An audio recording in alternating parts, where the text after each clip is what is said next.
Gonna turn that down for a minute. Hello, everybody. It's a brand new day. Monday. I'm no longer on call at work. Hooray. My name is Bear. I'm barely watercoloring. Um, Today is very, very much winging it. So forgive me if I go haywire today. The one guided thing that I'm doing today is working on this. I like the colors it ended up with once it dried.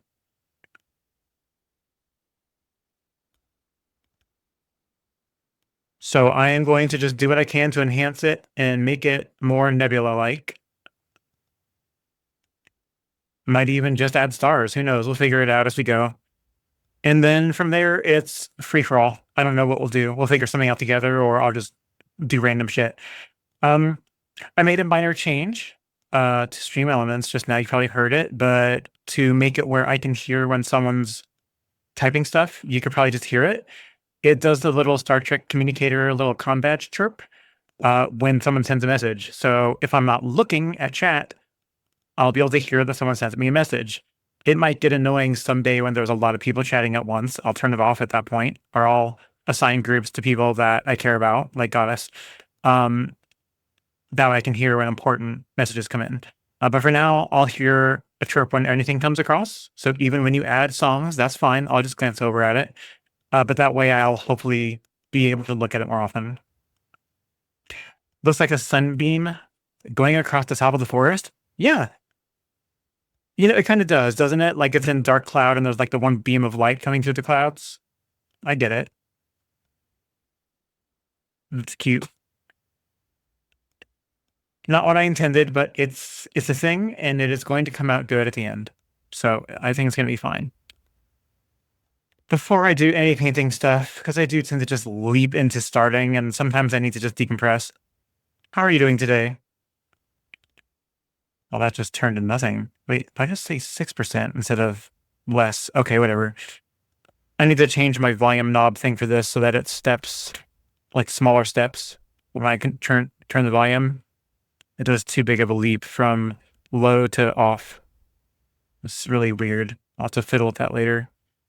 Anyway, I hope you're doing well today. I had a good day. It was work. I went into the office because we had one of our manager for our team was in town, and he took us all out to eat. So it was like a group lunch thing. So we all got to go hang out. And there's more executives in tomorrow. The reason why he was even in town in the first place, and we get to have a lunch there. So that'll be fun. Other than that, just work, life, you know, just hanging out. The dog outside barking. It always barks. It's good. Yeah, we went to a barbecue place. Normally I'm okay with barbecue. It was good. It just, sometimes you're not in the mood, and I wasn't in the mood for it. You probably hate it because it was all meat, but they did have vegetarian options, which was really nice. I saw they had a really nice barbecue mushroom platter, which seems really good among, you know, salads and all the obvious. So you can still have like the sauce and the spice and the rub flavors, but you don't have to have meat. So it's nice that they're thoughtful about that. And the owner was there, which is kind of cool. Got like a little chain, and he was there. It was neat. It's just a guy. I mean, what else can I say? It was a guy. Yeah. Do you have any suggestions for what I might paint later? Nothing too. I don't feel like straining my brain today, so something easy. But if you think of anything that sounds fun to play around with, like regardless of how it comes out, I'm happy for suggestions.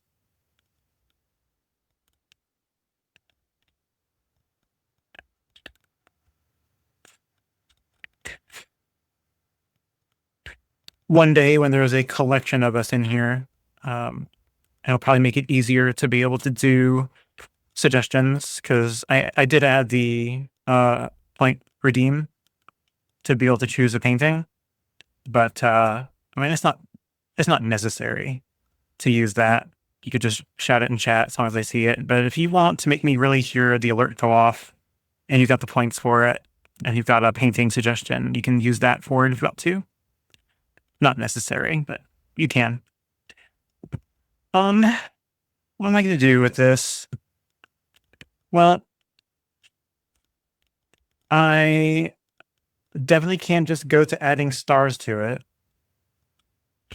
I do tend to go overboard with the indigo sometimes. There you go. Maybe a single snowflake. That text-to-speech is funny. I like that. Maybe a single snowflake. Yeah, we can figure that out. Especially since, as long as they follow a pattern, they can be totally unique. So it can be anything we want it to be. As long as we repeat it. It's an interesting idea. Yeah, look at that. Is 5,000 too much for that point redeems? Does that burn through too many of your points? I don't know how much has accrued over time. I just didn't want to be like inundated with requests by people with 100-point redeems saying, paint this, now that, now this, over there, and this too. It should be reserved for people that have been hanging around for a while, I would think.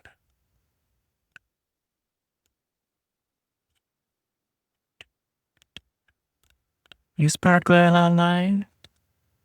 Kind of decide if I want to add anything to this other than stars. Do I want to add anything? Is there anything I can add? I can probably add some pops of the colors that are here. The bright colors, right? Just to add little highlights where it's really, really bright. I wonder if that will look good. Let's, at the very least, wet our palette down. Honestly, I love it as it is. Do you think it's brilliant? You mean no stars, just leave it the way it is? Or do you think stars are okay on here to make it look like space, or just leave it like a forest? I'm fine with either.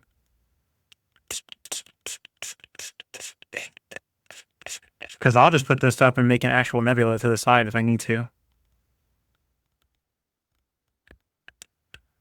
This time.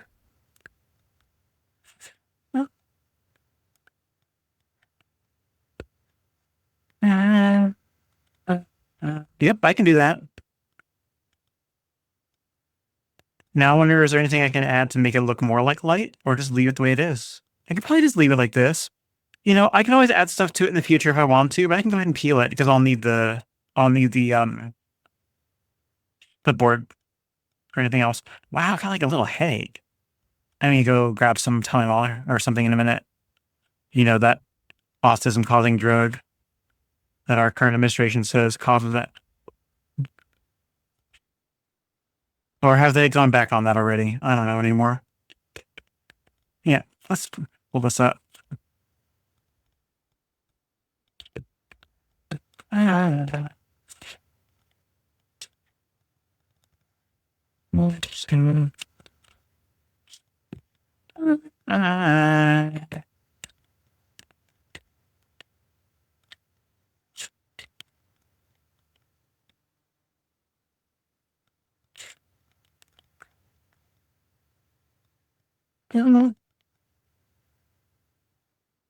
Look at the pillar side.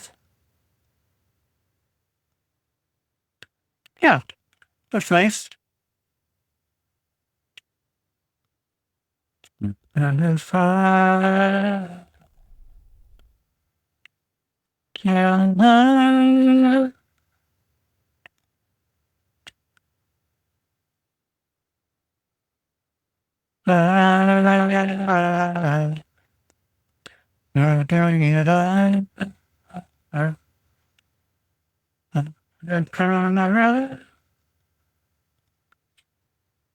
all right, I like it. No.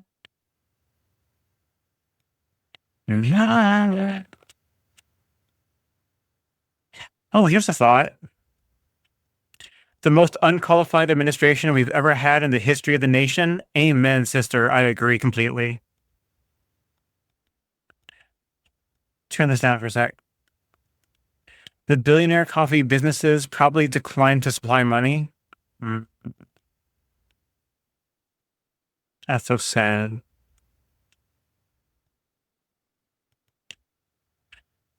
You know, it's stuff like this that just makes me so over politics. I mean, I was already over politics before, but this term has just taken that care, made me be like, I want to go live on an island with nobody except for my other half. Broadband internet, Amazon delivery, and food and water. We're good. I don't need anything else. Just leave me alone with my little parcel of land. Don't overcharge me for freaking property tax and just get the hell out of my hair. I'm seeing a ton of move to Canada ads on TikTok. Oh, that's funny. I mean, Canada sounds. Did it just go to the end of that song instead of playing it? Of course it did. Whatever. I swear, I like the idea of the song request thing, but sometimes it's just stupid and it does not play right. I may go back to a normal music thing at some point, but we'll see. For now, I don't care. Yeah. Is it gonna play something? Yeah. Is it gonna play?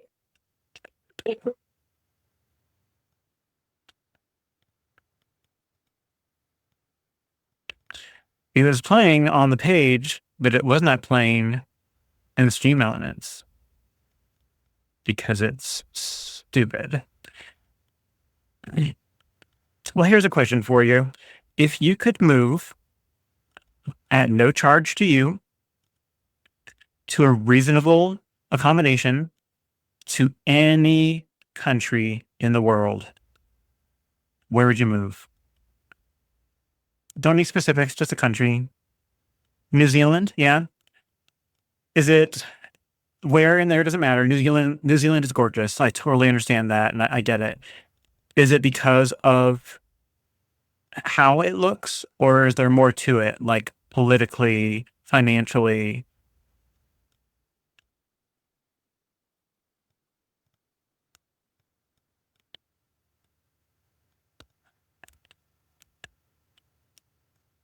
Like, how difficult is it? Like, what is their first language that they speak there? Are there a lot of English speaking people? Are we going to have to stop and learn a different language? Like,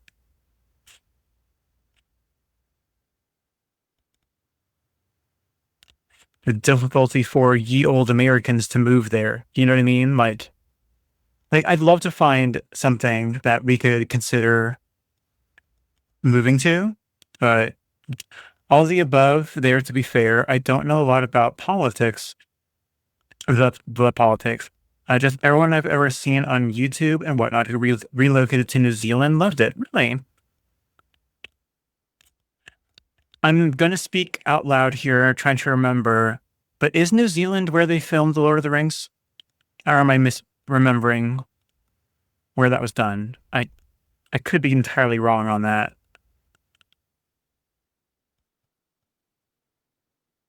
I'd Google it, but plus it's absolutely beautiful. And yes, okay, it was there. Yeah. Okay. Then yes. No, I totally get that then. Who wouldn't want to live in the land of the hobbits? Freaking tell me about it, right? Give me all the Gandalfs and none of the Sauron. Or Saruman. Either one of them. What am I going to do? Again, this is very unguided, very just doing whatever the hell I feel like today because I'm here. I'm here just here today. Let's get this.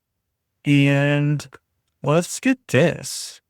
And let's do something different. Because when? So I'm going to do the border like I normally do.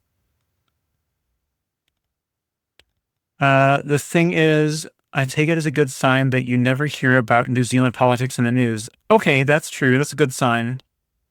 No news is good news when it comes to that.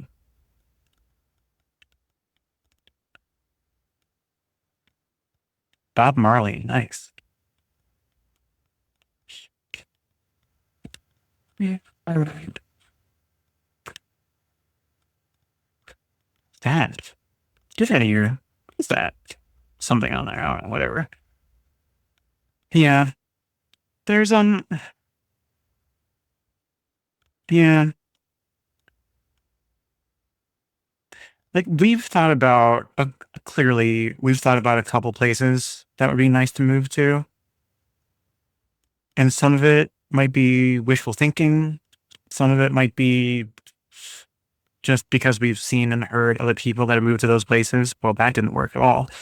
Um, and it's tough. Folk music, I'll take any of it. Any that you can give me.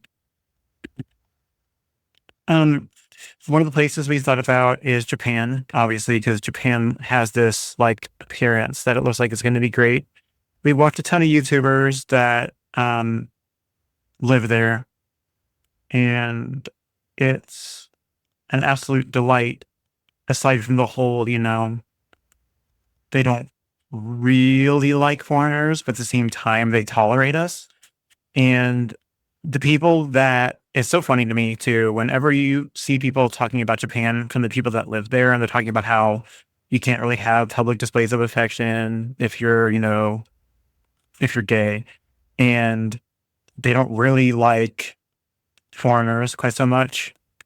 But at the same time, every single time I see a video where they're communicating with locals, it's delightful.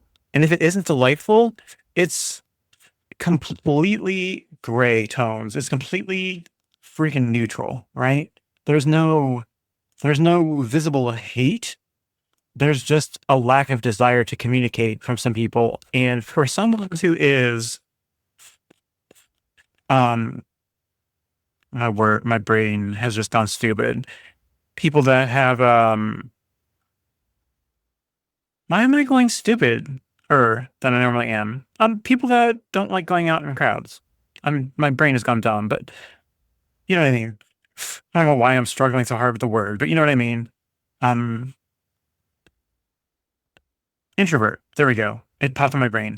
Um, I'm a lot more introverted, and that kind of lifestyle works for me because I don't want to fuck with you, and you don't want to fuck with me. I'm fine with that. I just want to go in, get what I need to get done, and get the hell out, and then spend most of my time at home. But when we want to go out to eat or explore, those avenues are available to us, and we can just go out, act like normal freaking human beings, and not go on any sort of, extrovert, oh, look at me in the camera tirade, which we're not those kind of people anyway.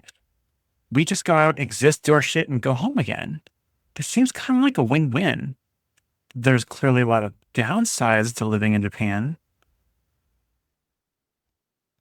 All those things they show, like, oh, you can buy property there and it's really cheap. Well, apparently you buy into that land's debt. So even though the home might be cheap, if they owed a massive debt to the bank, you're buying that by buying the land, which is just a ass backwards way of doing things, but that's how they do it. So I mean, good for them.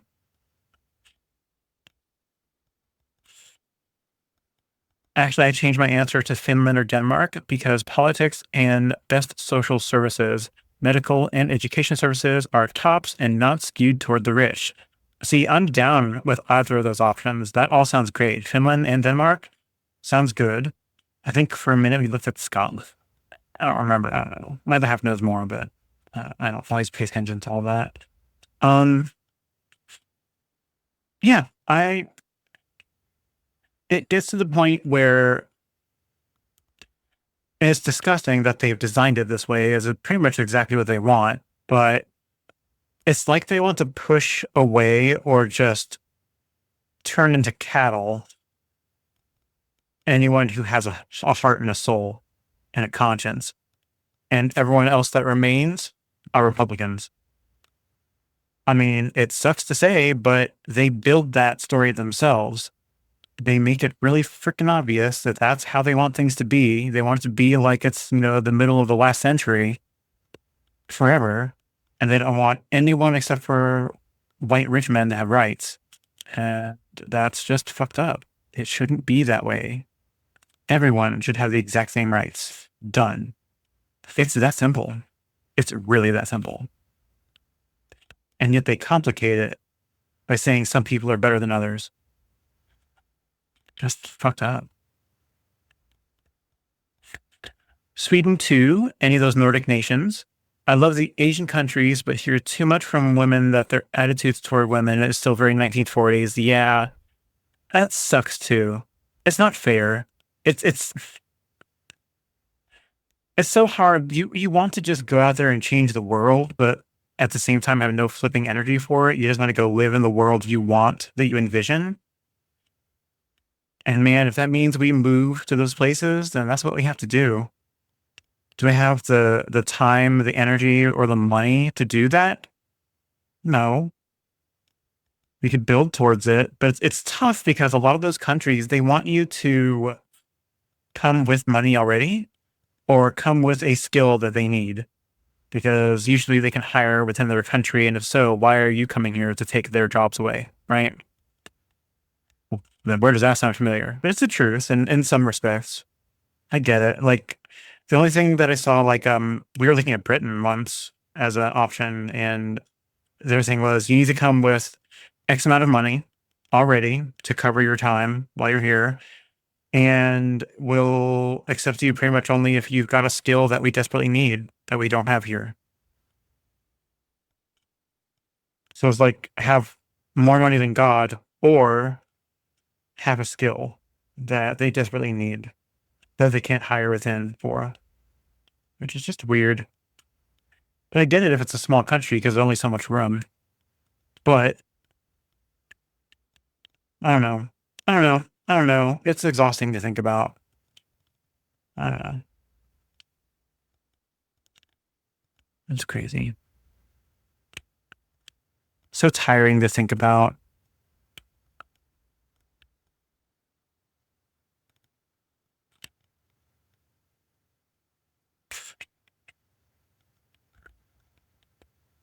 Just sometimes you wish you could find that genie bottle and just start wishing. When I find that genie bottle, the genie is like, 3 wishes. Where'd you hear that from? It was, I'm yours as long as you hold on to my bottle. Oh, is that so? Oh, in that case, let's get to work, buddy. I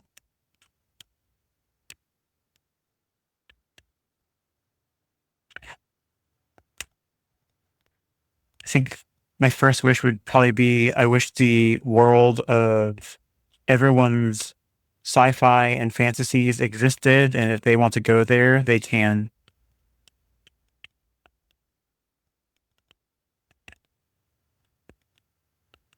If I get to go to a world that has magic, then I'm going to be one of the people that has magic. Great. Make that happen.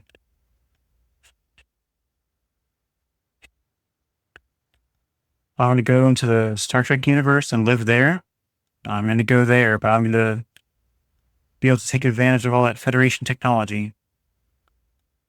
Or maybe be Q or some special entity.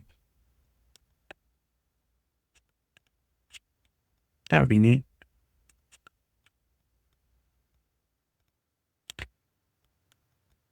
Hiya!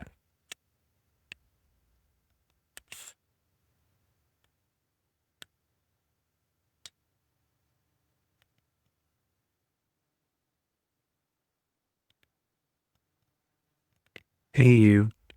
You went off to the side. Don't do that. Not. You need to go forward that direction. Yeah. Yo. So if you went into the Star Trek world, would you be part of the Federation, go out on a starship, or just be a citizen on a planet?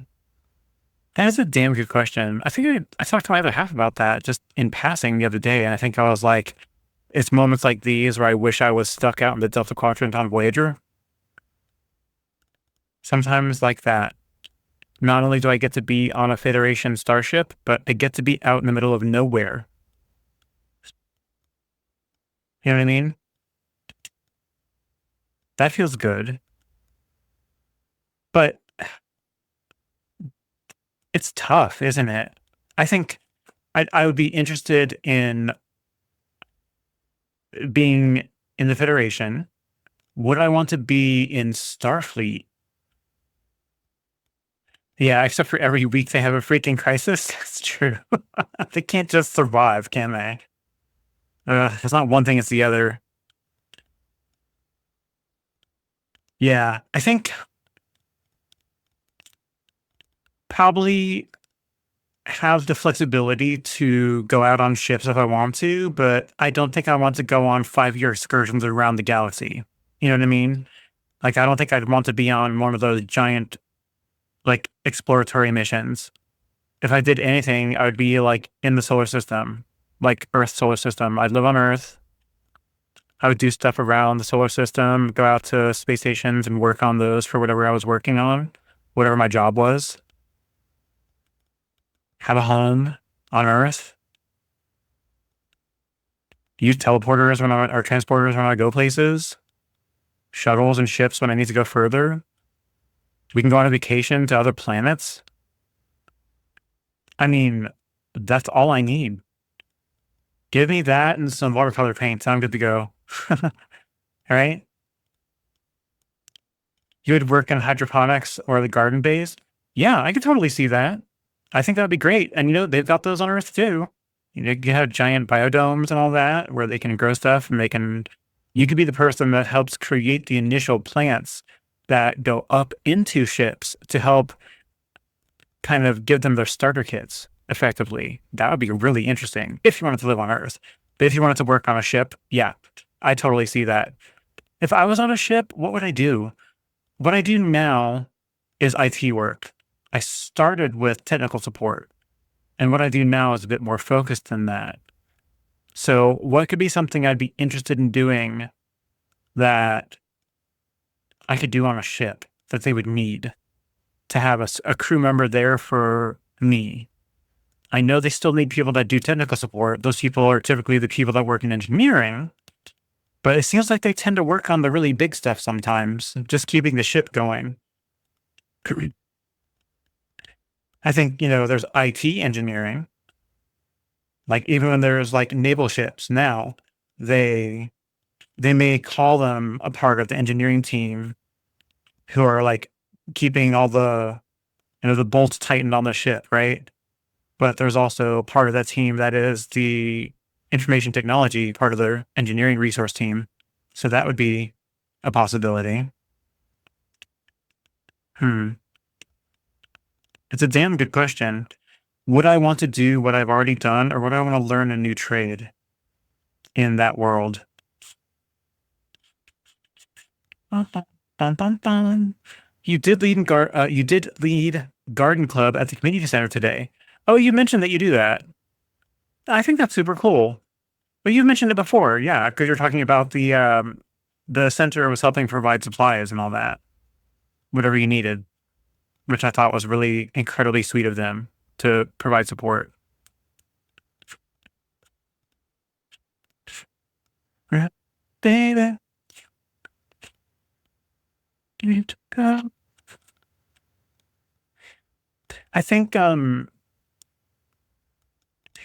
it's weird, but I like the idea that I did for my character here, where he works on a starship and his purpose in life is he creates all of the LCARS displays on the ship. So when they need to have a new user interface for somebody or for a station that needs to be like created, organized, efficient, and still be beautiful and effective, I would help design those entirely from scratch and make the most efficient possible interfaces for people, but make them with style and make them look beautiful with watercolor or some other art. That feels like that turned a little bit. I think that would be neat. It would be much more stress free because there wouldn't be ever an emergency to get something done quickly that would be harmful. Like I would create all kinds of templates that would be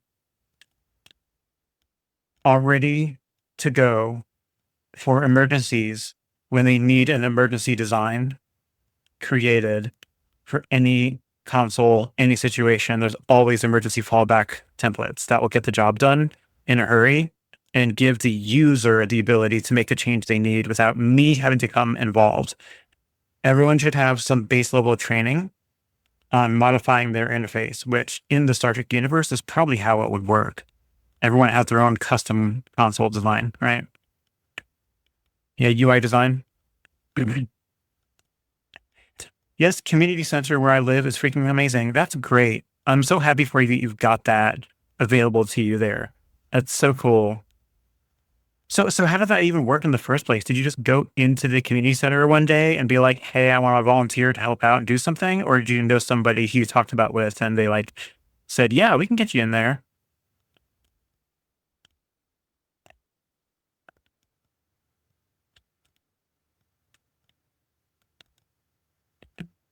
Underneath the gas tire, we sparkling on light. Got this running draw the line. I don't want my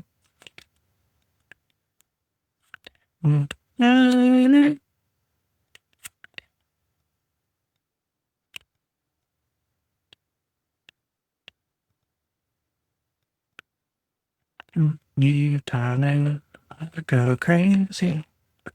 I'm getting hazy. Right. Let's do another one off to the side there.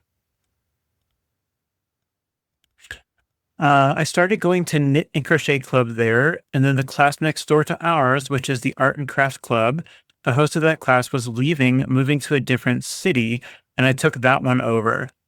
Then when I wrote a proposal to do the garden club, just because I see how much food insecurity there is around here for when I'm in line at the food giveaways, and that it's all mostly old single retired ladies, and I wanted to help teach people how to grow food. But it's not volunteer. People will pay a small fee to go, and I get a portion of it. Oh, that's great.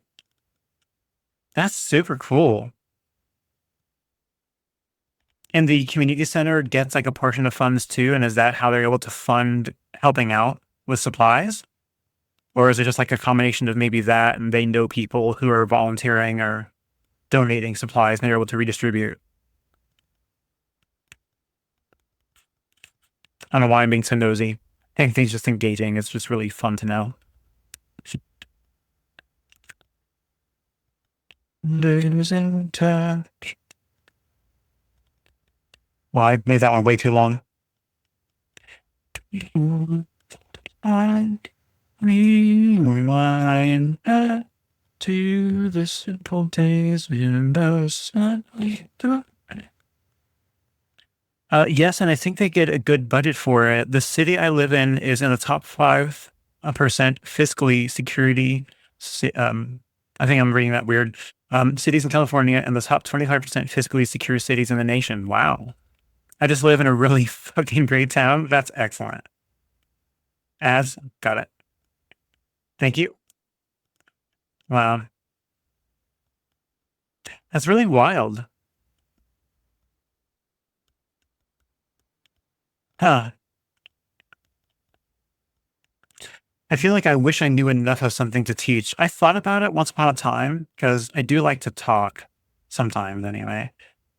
When it's something I know, you know what I mean? Like I don't like talking too much when it's just filling dead air.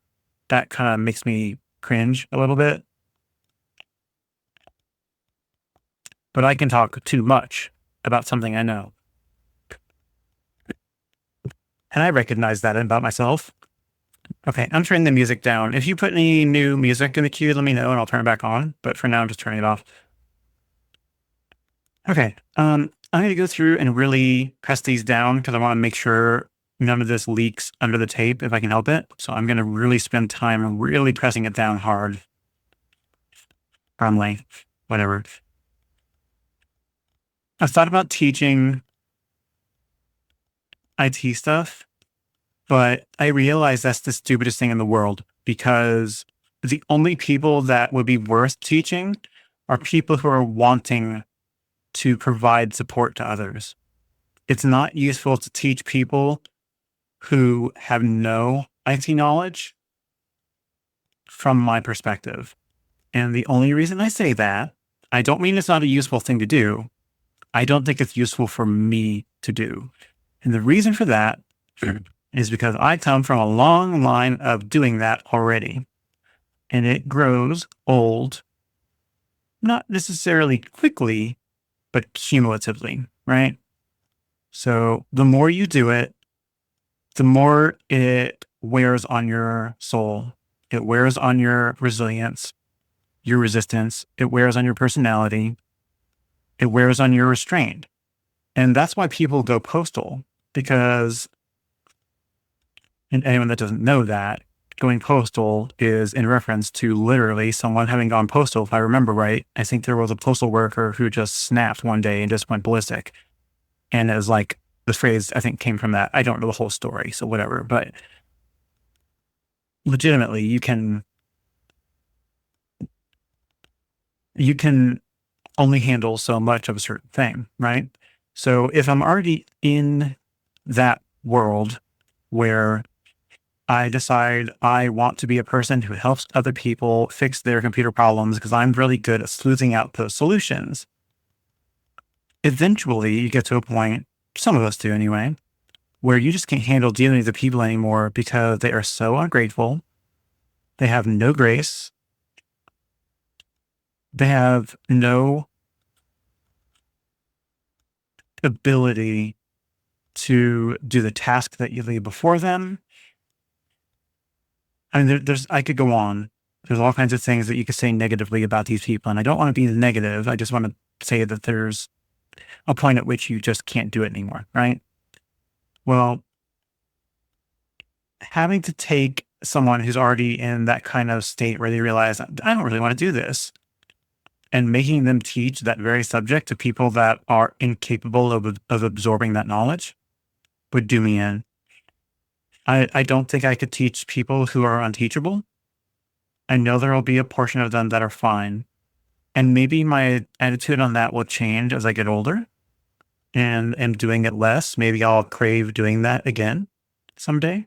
And maybe I could do that in a community center or something someday where I can teach people that are like, how do I do this on my computer? It's like, oh, well, let's figure it out together. I don't know, but I'm pretty a good learner and maybe I can pass something on to you that I figured out.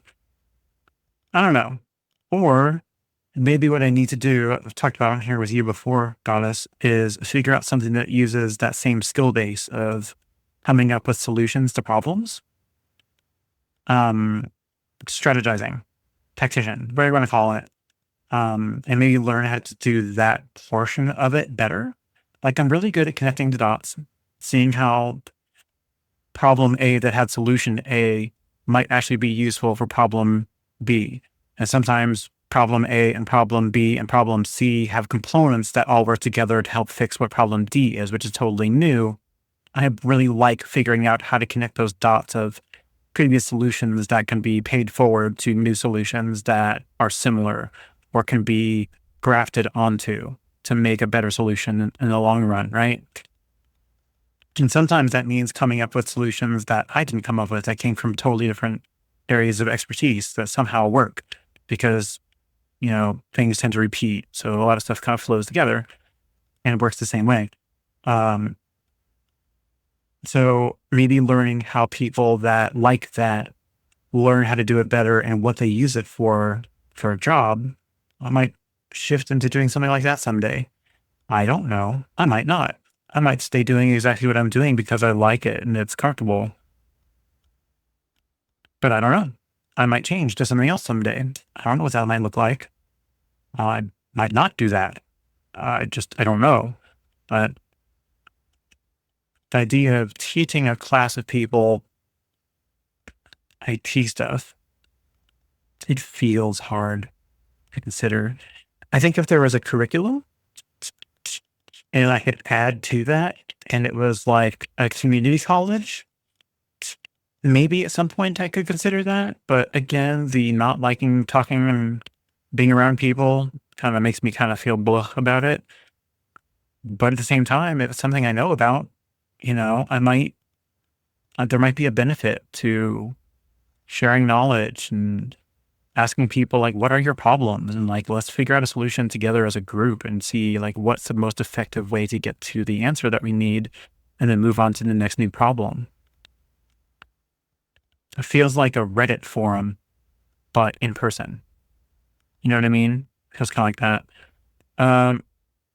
Oh, you know what? Because I turned stream elements down, That's also what the chirp sound for the uh stop.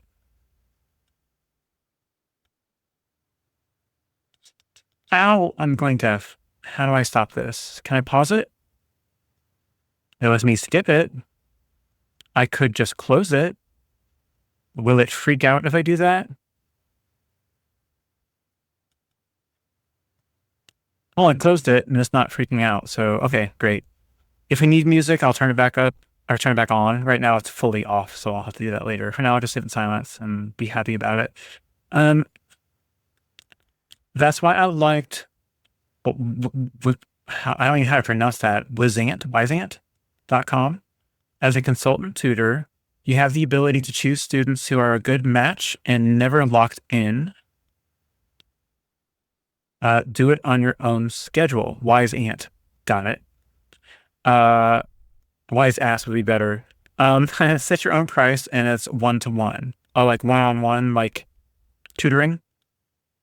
Tutor. You said consult tutor. It's right there. Interesting. The idea is neat. It's, there's also that piece of me, is a big piece of me too, that feels, imposter syndrome really badly sometimes. As much as you feel like you know something, there's always going to be someone who knows far more than you. And where do I come off having the right to educate or talk to somebody else as a master of a subject? Right? And I know I'm overthinking that part because people at all skill levels can train other people at similar, greater, or lesser skill levels. And maybe no matter what, the other person, the other party will learn something they didn't know. And maybe they will educate the educator, So I understand the theory of how it works. And I know I should be more, sure of myself when it comes to doing that sort of thing. But do I want to do that? Like, there's a reason that I don't put myself out there into that sort of area. Because the idea of that, it exhausts me for one thing, but it just feels wrong. Like I have no right to teach people something that I don't know what I'm talking about. So I'm never going to lie. But I do like if I don't know the answer, I'm happy to help look it up with you and we'll fill in the gaps together. So I'm honest about that at least. Tutor or whatever. I taught people how to use their computers. I taught people in marketing. I even helped coach someone who, with public speaking. There's a lot of IT help requests. I specified newbies only, and it was a great fit. Feedback I often got was, "You're patient and don't make me feel intimidated." Oh, that's good. That's good. I mean, I feel like I had that too, and I still do. I don't know. There's, like, I remember in particular, I was helping a location with an issue at work, and they were incredibly difficult.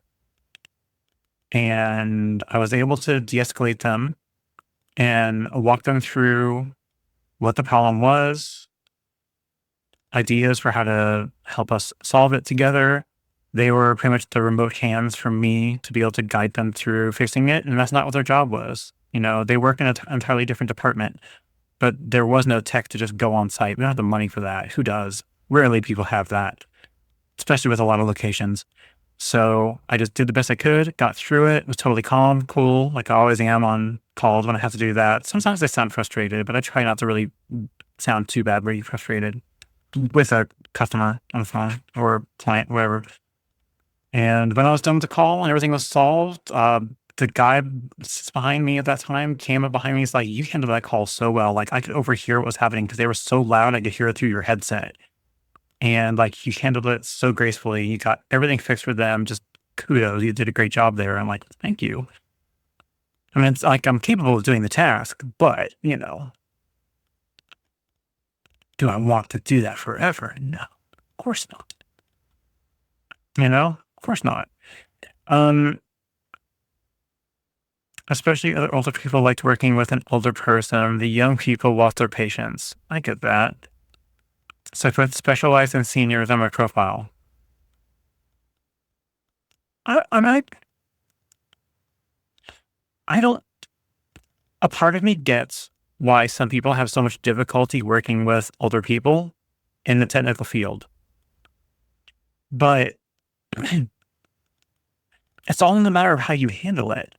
And you have to learn how to gauge what the other person is capable of doing and not capable of doing. And you learn pretty early on that people are a lot more flexible than both you and they give them credit for. I think starting out, talking with anyone, but older people especially, that need help with something, they're coming to you in a moment of crisis.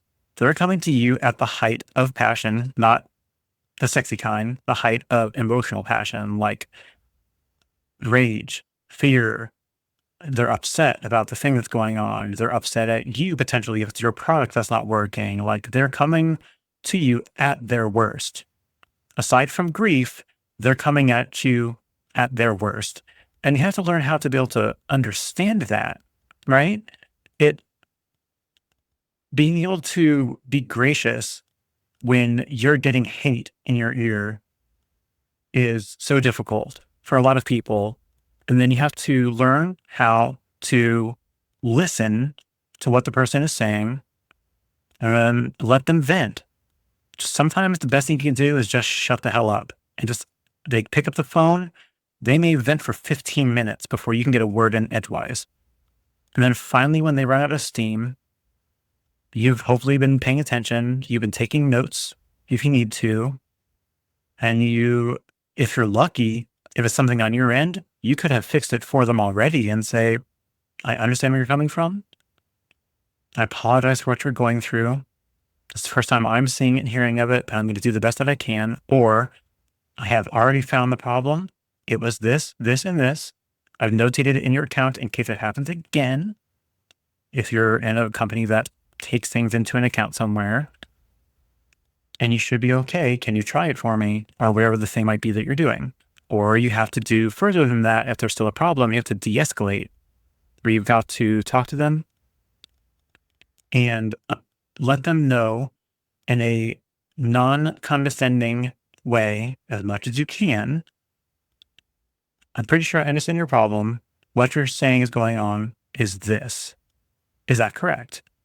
And sometimes just understanding the issue makes them so happy. It's like, you finally freaking get it. I got someone who heard me. I'm like, okay, well, there's a couple things we can try to start with. Let me know if you've done these already. Some of them I might ask you to do again because I need to prove that you've done it here on the phone while it's recorded and all that fun stuff.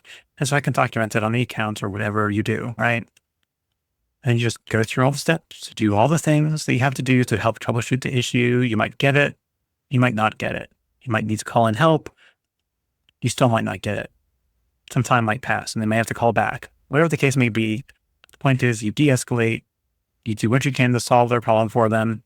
And when it's an elderly person on the other end of the phone that is just lost, you can ask them, tell me, how confident or how comfortable are you in doing certain things on your computer? Do you feel like you'd be able to navigate through the operating system if I tell you to go to places and click on things? Or would you be more comfortable if I step-by-step everything we do?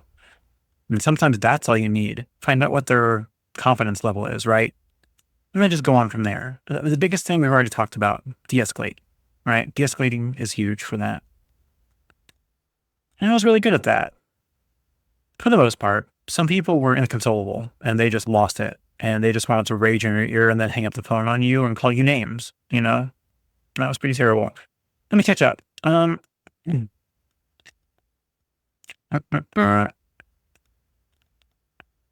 Exactly. And make them feel comfy first so they don't stress out. Yeah, see, I never got the hate in my ear because it was never a helpline situation. That's all such good advice. Thank you. Well, I've been in the situation where I've had to deal with that in the past because previous jobs for me have been call center work. And call center work is already difficult. Thankfully, it wasn't cold calling, it was support, but that's where you get the most hate. right? They've hit the end of their rope. They've done everything they thought that they could themselves. They're frustrated that fill in the blank is not working. And they're coming to you. Okay, well, yippee, here comes the next loud screaming person. How are we going to solve this? And you just start again at the beginning and work your way through it. I've done a few jobs like that were call center based, that were support. Some for a cellular company, some for internet, some for full-on computer support, remote computer support. And then in person, when I had to do actual in-person support for the last couple of jobs, including the one I'm at now. It never gets easier.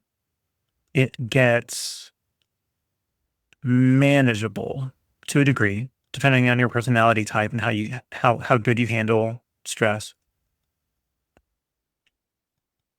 And well, they've often been sent through so many hoops before they finally get to you. It's true. A lot of people just want to, as part of the reason that this sucks so bad, but in call centers, you are typically judged based on the time your call takes to get done and off the phone and how many calls you get done in the day. Because they don't care so much about the quality of your service and how success rates are with you. They care far more that you're getting those call queues down. And that sucks. Because if you can solve a person's problem in one phone call and they never have to call back about that problem again, versus calling back 5 times, getting more and more irate, but the call times are short, that's garbage. It's the equivalent of going through a drive-through restaurant and they tell you, oh, could you pull up around the corner? It's going to take a while to complete your order. Well, I waited in line for fucking ever to get here. I'm going to sit at this damn window until your food, you hand me my food. I'm not going to go wait for 15 minutes outside your restaurant. Your speed of service is not my problem. It's that, right? Like, I want to get the job done in one sitting. That's how I've always felt about everything. That's why I do long emails that people hate. It's, that has not changed, and I don't know if it ever will. But I try to do concise as I can. But I do long emails, but not always. I've gotten better about that. I still am complete. All the thoughts I need to get out are done. And then I can refer to my last email to somebody. You know what I mean? But no, working with the elderly in particular can be difficult. I did that a lot, and it can be really hard. They're coming to you again in their worst times. Like, one of the jobs I had was one of the pieces of my job. One of the big ones was targeted virus removal, targeted virus and malware removal. So what that means is, instead of running fill in the blank antivirus scan that may or may not find problems, we took a more targeted approach in identifying the places where viruses and malware live on a computer, how they activate themselves, how they start with a computer, how they restart themselves, how they install themselves, how they hide themselves, and look for all of those traces to identify even the brand new stuff that's not really been detected yet. And our company, when we found the new problem that was previously undetectable, we'd forward it on to a higher up team, and they would actually forward that information on to Symantec, who makes Norton antivirus, or made. I don't know if they're still around. So we were like the front lines for a lot of this stuff. And because we were able to look for and target and remove things in that way, we had a much higher success rate than, oh, let me just run some antivirus program for you and hope for the best. Call me back in 5 hours when it's done.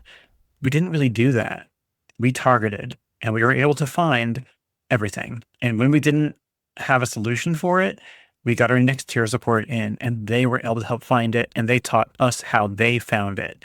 And if it was not easily detectable and it took real effort, they would take the call, they would find it, and they would be like, you did a great job up until that point, but it was difficult. We had to fight with this one. And that's the ones that would be sent on to Symantec so they could actually build virus definitions for it to clear it up, right? Well, billions of people that were in that situation, they couldn't get, I mean, there's so much that they could not do with their computers in those moments. They were dead slow, dragging ass. They were something, right? And I mean, they were in their worst moment, right? They were in their biggest fears were happening with their computer, and they didn't know what they were doing. So the biggest thing we had to do was thankfully just guide them through getting to the point where they could get on the internet, install our tool that we would then be able to remotely connect into their computer. And we weren't a fly by night company. We were a white label company, and the tenant I worked for Xfinity, the ISP, and we did their subscription services for support. I don't know if they still do that anymore, but that's what we did back then. But the same company I worked for did the same thing for like Malwarebytes and Symantec, and I think they were doing like Staples and Office Depot and pretty much a lot of those places that you see offer technical support in a big company. They do some stuff up front, and the most of the stuff that they do is get the computer online so that people like me could get in and remotely diagnose it. That's really what our company did. We were the white label that did all that work for different companies. And it was a lot of fun. It was work from home before work from home was a really huge thing. It was work from home, which was nice, but in a time where I was used to going into an office, we weren't ready. We weren't ready as a world for work from home yet until COVID happened. I could never work for a call center and for a nightmare. Yeah, that's why I got out of it. Wasn't great. It was a good experience. It was definitely a good experience. It was truly trial by fire. It was that like battle hardened, like, it's truly that like it hardened you to it, and you either survived it or you just died from it. And I made it through it, and it definitely helped me, but it took years of doing that kind of work, steadily increasing, steadily improving, not like perfection, just getting a little better with each role, just a couple steps higher. It was really difficult. I learned a lot through it, but again, cumulative, right? That stuff gets to you after a while, and even though you might be good at it, it doesn't mean you want to do it forever. I was born ready for work for work from home. I wish we all had that attitude. I haven't even started painting yet, and it's already an hour in. Isn't that fun? I've just been yammering, but sometimes I need that, so that's good. I'm glad to be able to talk. Um, yeah, just I don't know. I know I was meandering about talking about all of that. If there's ever anything specific you want to know, I mean, let me know. Some stuff I obviously can't talk about. I'm not going to talk about my current job because that's just career suicide.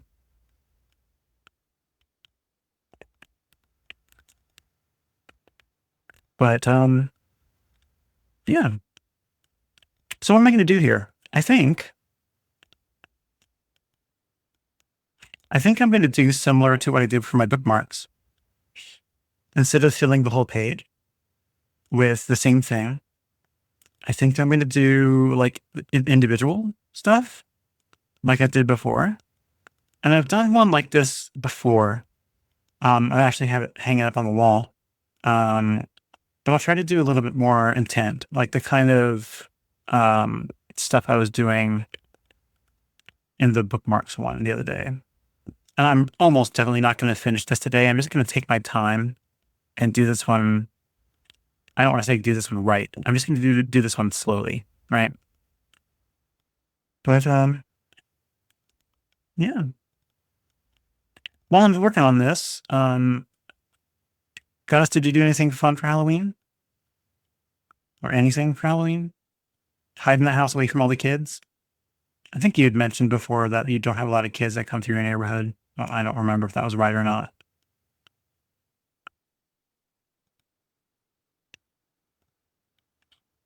We did nothing, which was beautiful.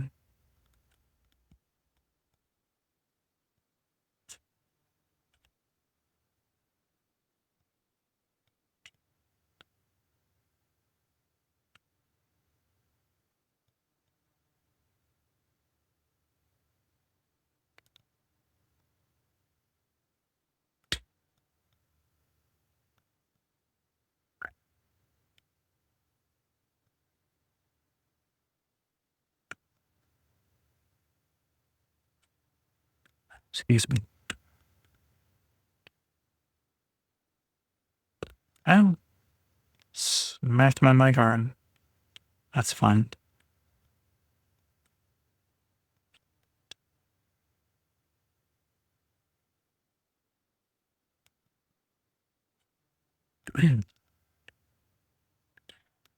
Yeah, we do not get kids here. No sidewalks. Semi-rural. They go to the things at the community center, and the town always does something called trunk or treat. Heard of it? Where people decorate up their cars, go open their trunks, and have candy in there. And the kids go around to the different cars, get their candy, and they have costume contests and stuff. I think. Not sure. I've never gone. What did I do? Honestly, I can't remember. You can't remember? It was like 3 nights ago. What am I saying? I can't remember stuff I did yesterday. So, yeah, I get it. Thankfully, we didn't have to do anything. We just hung out. What day was Halloween on?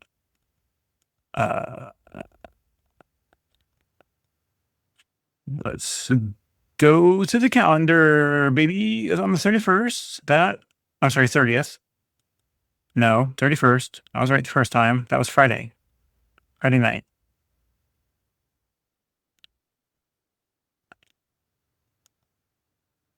Yeah, I really gotta get some of this. I need to add some more of this violet. I don't have a whole lot left in the pan. I'll have to add some. Need to really get some rich in the middle of that. Okay. Let that bleed out of there. Let's do some Payne's Gray. And some of that violet. Just hit in some of the corners.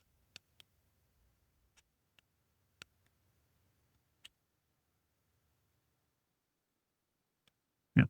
I'll stop there at that one.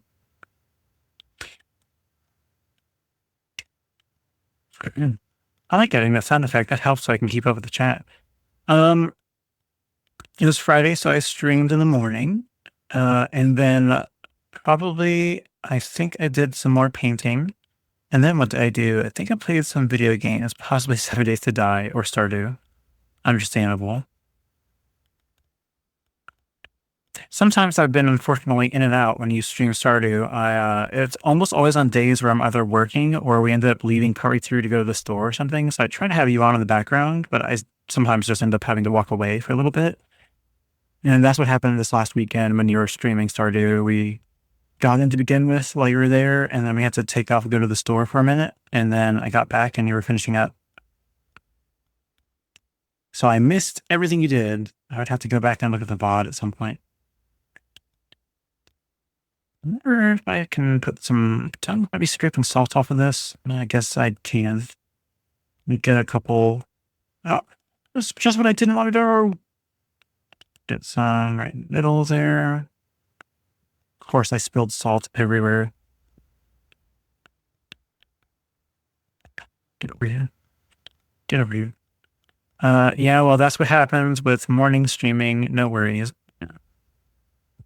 It's okay. I still like hanging out. Like, a lot of times you come online not too crazy long after we get up on the weekend. And I literally do just that. I get up, I make some coffee, I sit down, you're online.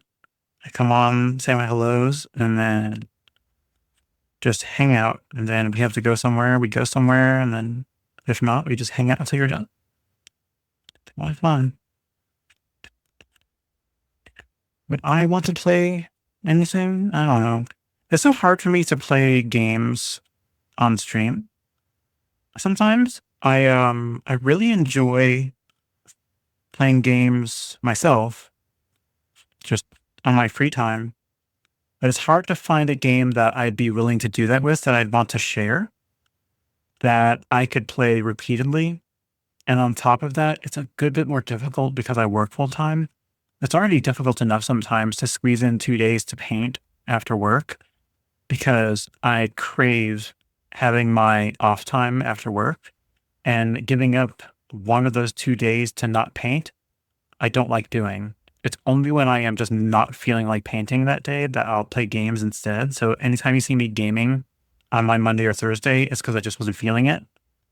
But if I were to dedicate like a third day to playing games, that would be even more difficult because I'm either at that point playing on the weekend, taking up one of my totally off weekend days, or I'm spending a larger than 2 hour time frame playing games during the work week when I get off work.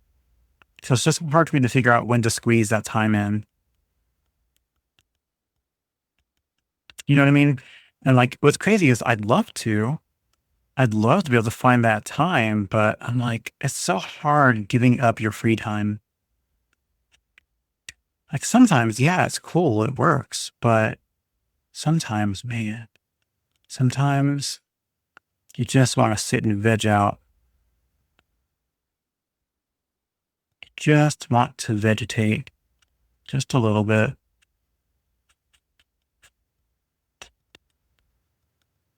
But if I gamed, I see that's also my problem because I do it so infrequently. It makes it difficult to go back to games that I played when I play something one time, like going back to Roller Coaster Tycoon, going back to playing Fatal Frame. Like these are all great ideas. I'd love to do those, but how do I make every time I decide I don't feel like painting, I want to play a game? Do I make that be the same game each time? You know what I mean? Like I've been making it something different every time because it either fit the theme, the season, it was fresh in my mind. It was a Star Trek game. It was something I wanted to do, and then it feels like I never go back to it, which is usually the case. Should I go back to the same game every time? Because it could be months between gaming sessions if I do that. Because again, I usually pick a painting day that I don't feel like painting that day.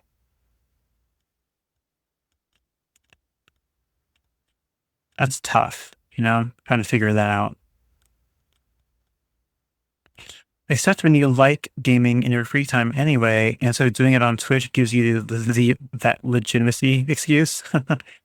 No, that kind of stuff only matters if you have a large and dedicated following. People who are small streamers like us, it doesn't matter. Nobody's watching anyway. That's the damn truth. It's the truth.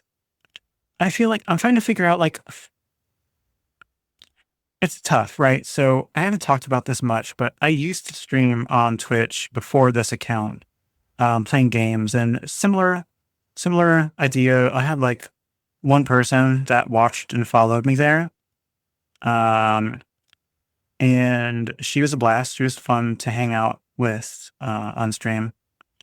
And I like did a collab one time with somebody and that was interesting. It was playing, Among Us, which was just it was gross then and it's gross now, but it's a game. People like playing it and they really liked playing it then. So I played it with this group of people. It was interesting. But I had first started playing Fatal Frame on there.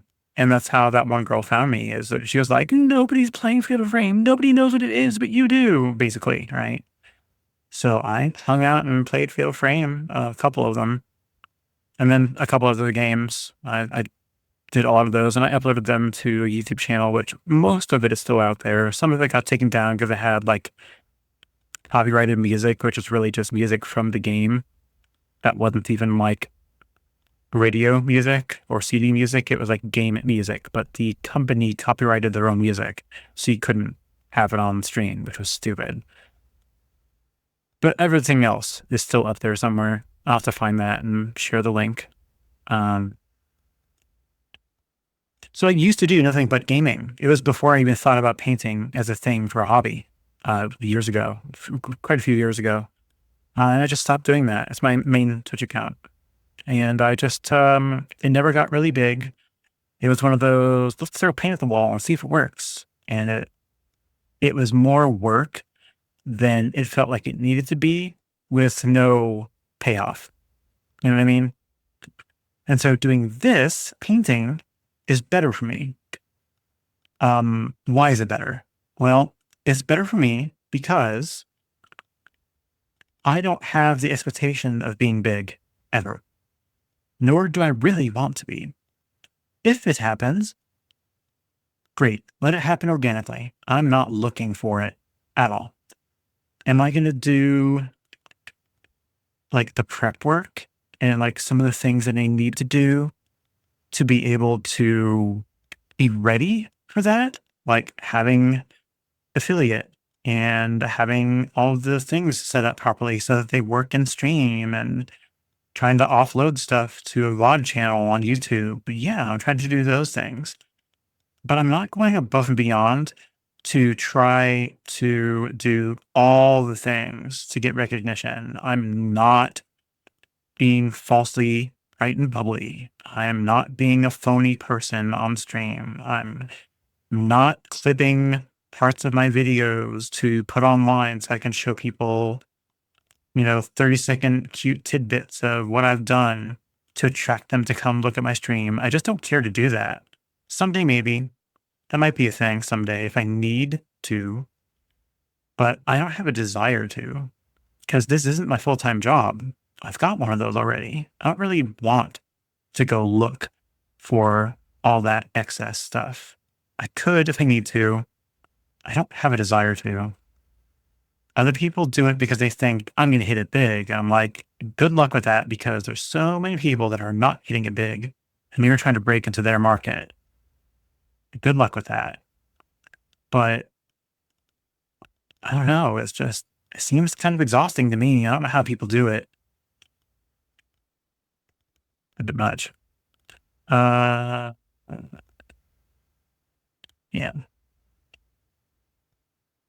Ads in progress. They're almost done. 10 seconds left. Let's get some green. Bloop, bloop, bloop, bloop, bloop. So let's get some green. Let's some of this one. We're going to go over here with it. I'll get some of this blue and make ourselves a little turquoisey kind of color. And we're going to go in this direction of this guy. See, that made it almost an indigo of its own right there. Okay. And let's block that out.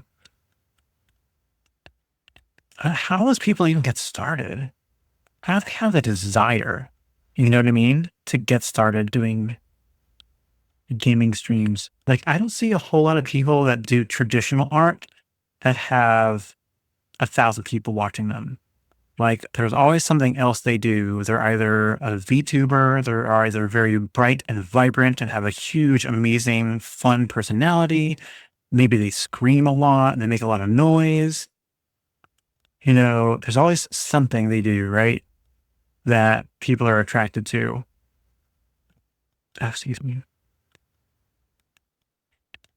And that's tough for a lot of us to handle. Like it requires an energy level that I just don't have. And I don't want to have. I'm quite happy with my current energy levels. I'm not trying to be over the top. But if you don't, you die, it feels like in this platform. And it's so tough to consider because I don't know. And there's people that make it. Good for them, man. Good for them for being able to make it work. But man, that is just like, where's the platform for people that just want to be themselves and be low key, you know? That's what I'm trying to do. Just exist. Just be me. It's not loud. It's not obnoxious. I know sometimes I sound like Eeyore. Oh, bother. Again, I don't mean to be. I'm gonna have the salt look on this one. I don't want to spill it all over the place, but let's put a little bit.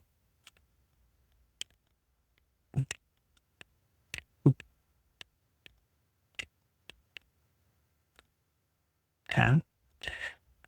I'll let that sit and I'll scoot some of it over. I spilled a little bit right there. Okay. That's tough, I can't. I don't know how they do it. It's those people, they make those streams work for them. And freaking good for them. And it seems like most of them are like variety streamers. Like they do games, they do collabs with people, they jibber jabber about stuff to start with. One of them we watch, in addition to that, they pick a day and they watch through TikToks that they've stored, which some of them are just gross and disgusting and exhausting, and they're just a rage bait, and I hate that. First, rage bait is a stupid fucking term. And second of all, getting views by making people angry enough to want to respond. I have enough rage in my life. Why are you adding to it? Like, that's the stuff I don't understand. And they know that. And that's exactly why they do it. It's just exhausting. Ugh. Gross. Just gross, guys. Just don't do it. Don't fucking do it, please.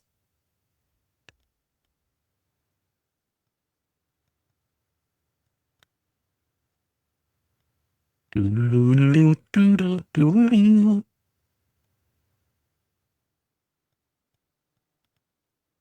let that one dry. Come back to it later. Yeah, I don't know. I don't know how they do it. Some people just have all the energy in the world and they do all this weird side stuff, but they make it work, man. They make it work. Kudos for them. Hello, blue. What to do, blue? Blue is the color of my soul.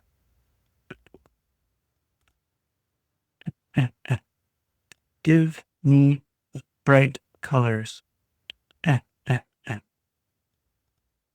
Not quite so bright colors. Right. Right. And then this guy, like over here, there's a tiny bit of him available. So, oh, well, I'm already bringing color from the one next to it. I didn't mean to do. Let's pick something different. Let's do green gold and just put a couple dabs of that in there. Nope, that doesn't even show up. Let's go darker with it. What's happening here? Get on my brush. I also need to refill a lot of my palette. What the hell's happening?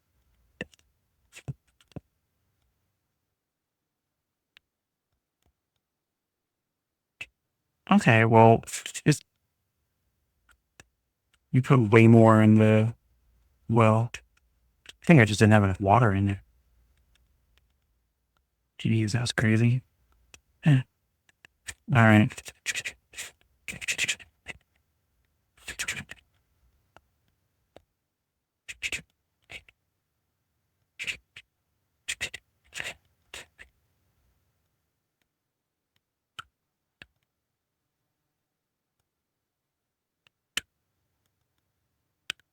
That's salt? Nope, that was water.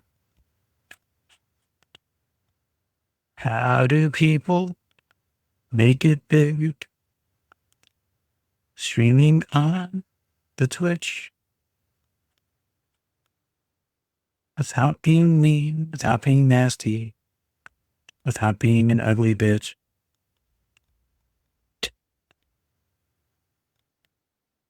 I don't know and I don't care. I can see your underwear. And I'm making a song. Don't sing along. It barely rhymes. Don't have the time. Man, I'm really just meandering about, aren't I? It's fine. That's who I am. That's who I am. That's who I am. That one looks like this one. Okay, I need to push this one a different direction because it's exactly like the one next to it. Some of them I'm gonna have to let dry. I'll come back to and put another layer on top of it. But this one I need to shove it in a different direction. No, I want to do green in that one. Let's throw some green over here and I'll come back to it in a minute. Maybe this violet. Let's do some violet. Yeah, I really need to refill my palette. Maybe it's the end of tonight, so long as I don't have a lot of water in some of the wells, I'll refill my palette before I go as well. You can see me top it off. I need to grab some toothpicks. I'll do that in a minute. I've got some next to me over here. You boop pop. See, that didn't even grab anything.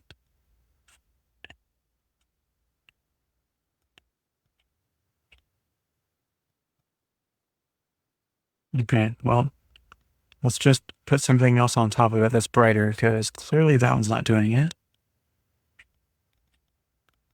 There we go. That did something. All right. And now, how about some indigo?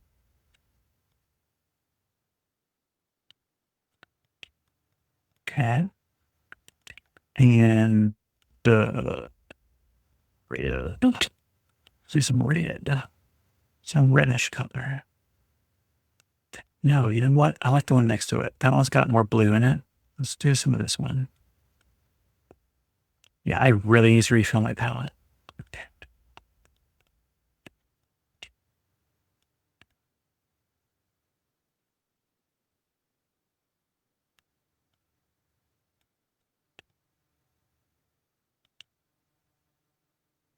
Okay.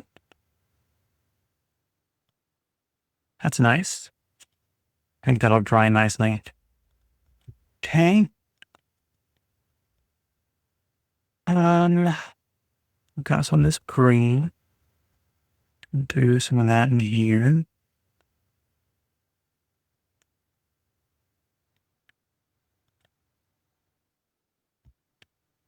You know?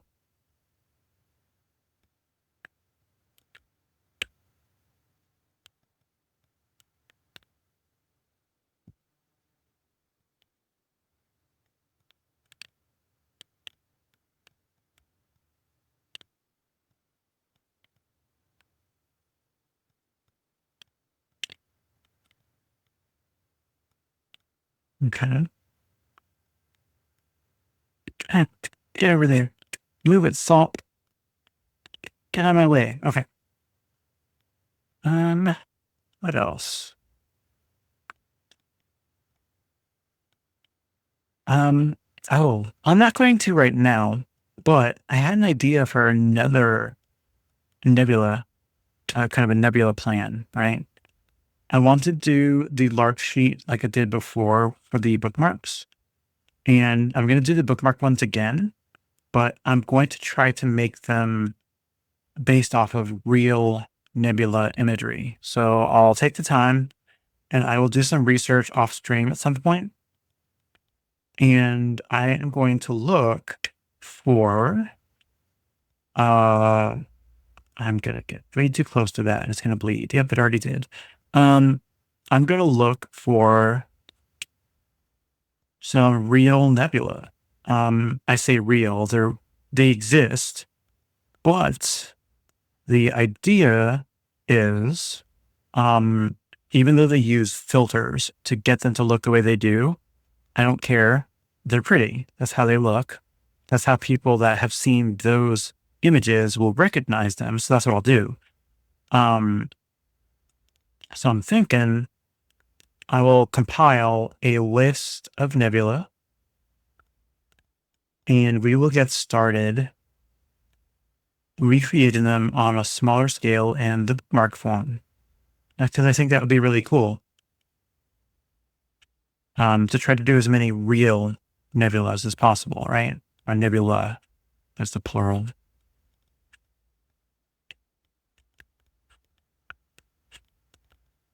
Yeah, I think that would be pretty cool. So,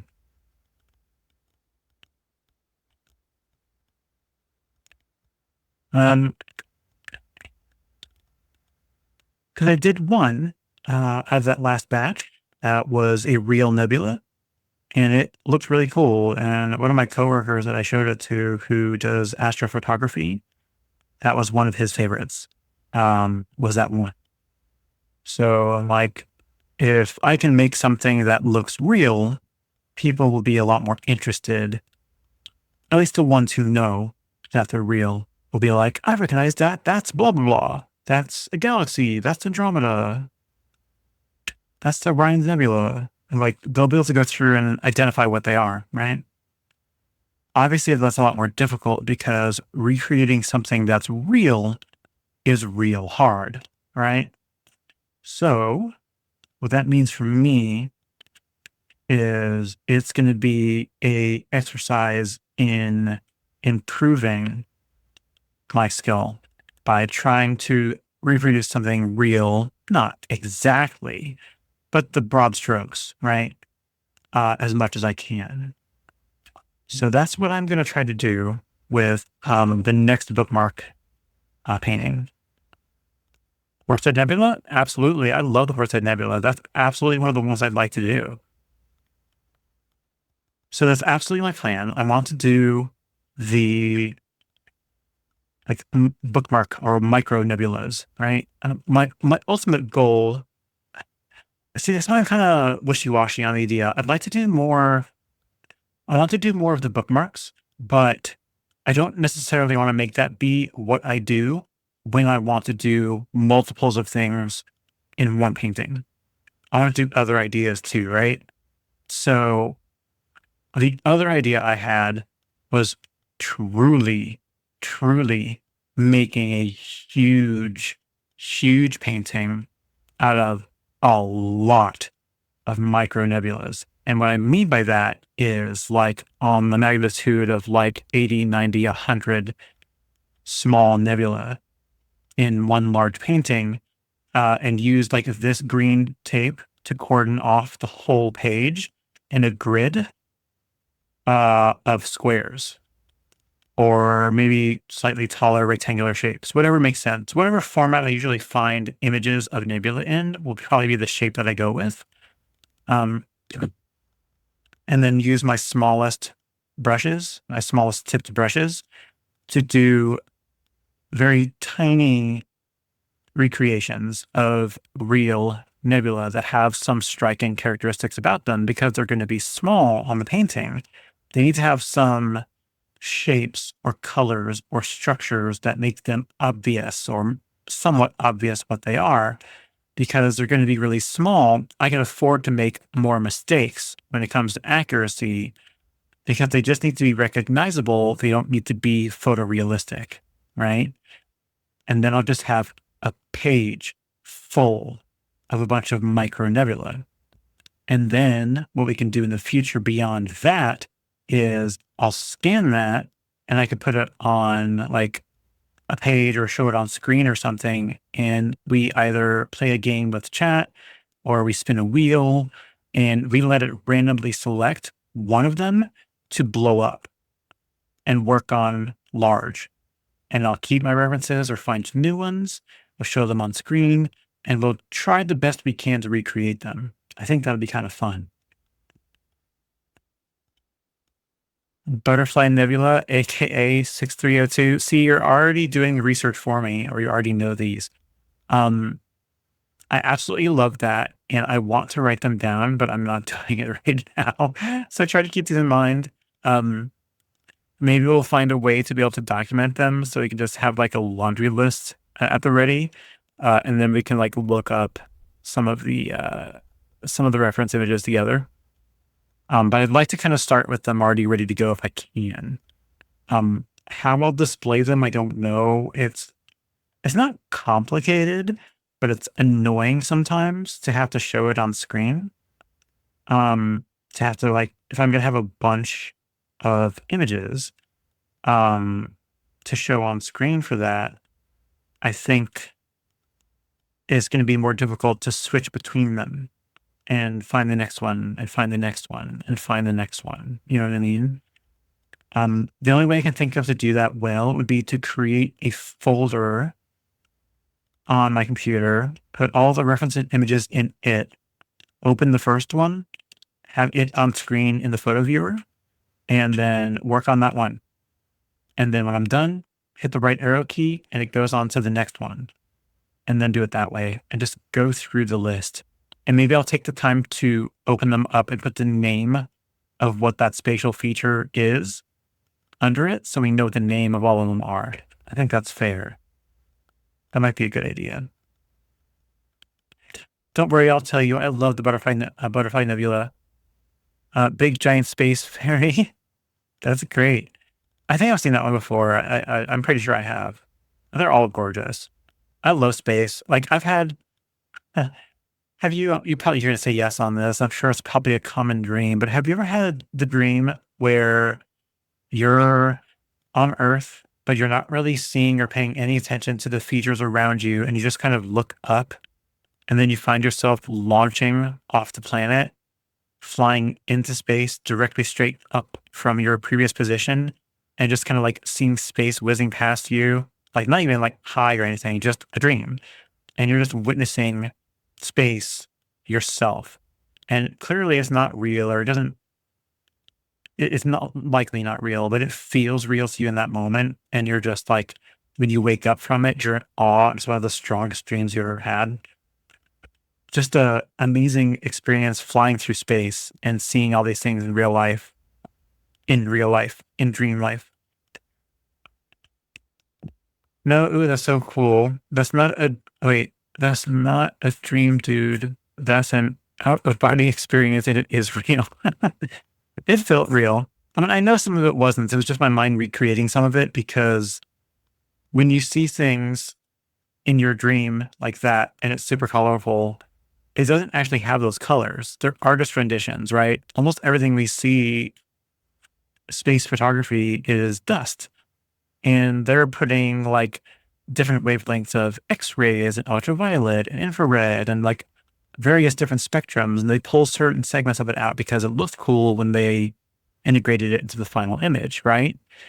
And in the dream, things were that kind of bright and colorful. And they aren't really. Like, there's a lot of brilliant colors in space, don't get me wrong.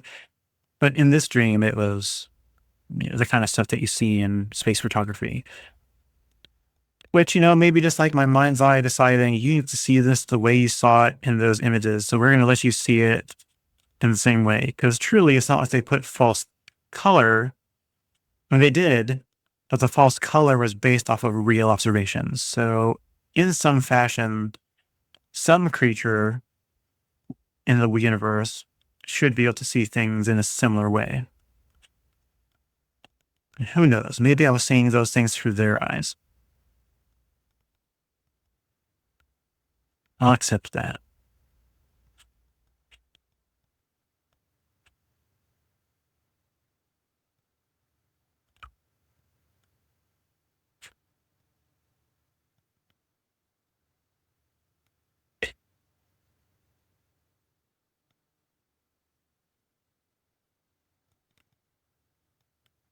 Yeah, but you're judging it from the point of view of this earthly body. It's true. And your out of body experience, you're not limited to the receptors of this earthly body. It's true. It's so easy to like. I don't want to be cynical. I in in my experience, I tried being like, I don't want to say I'm a realist. It feels stupid to say, and that's partially true.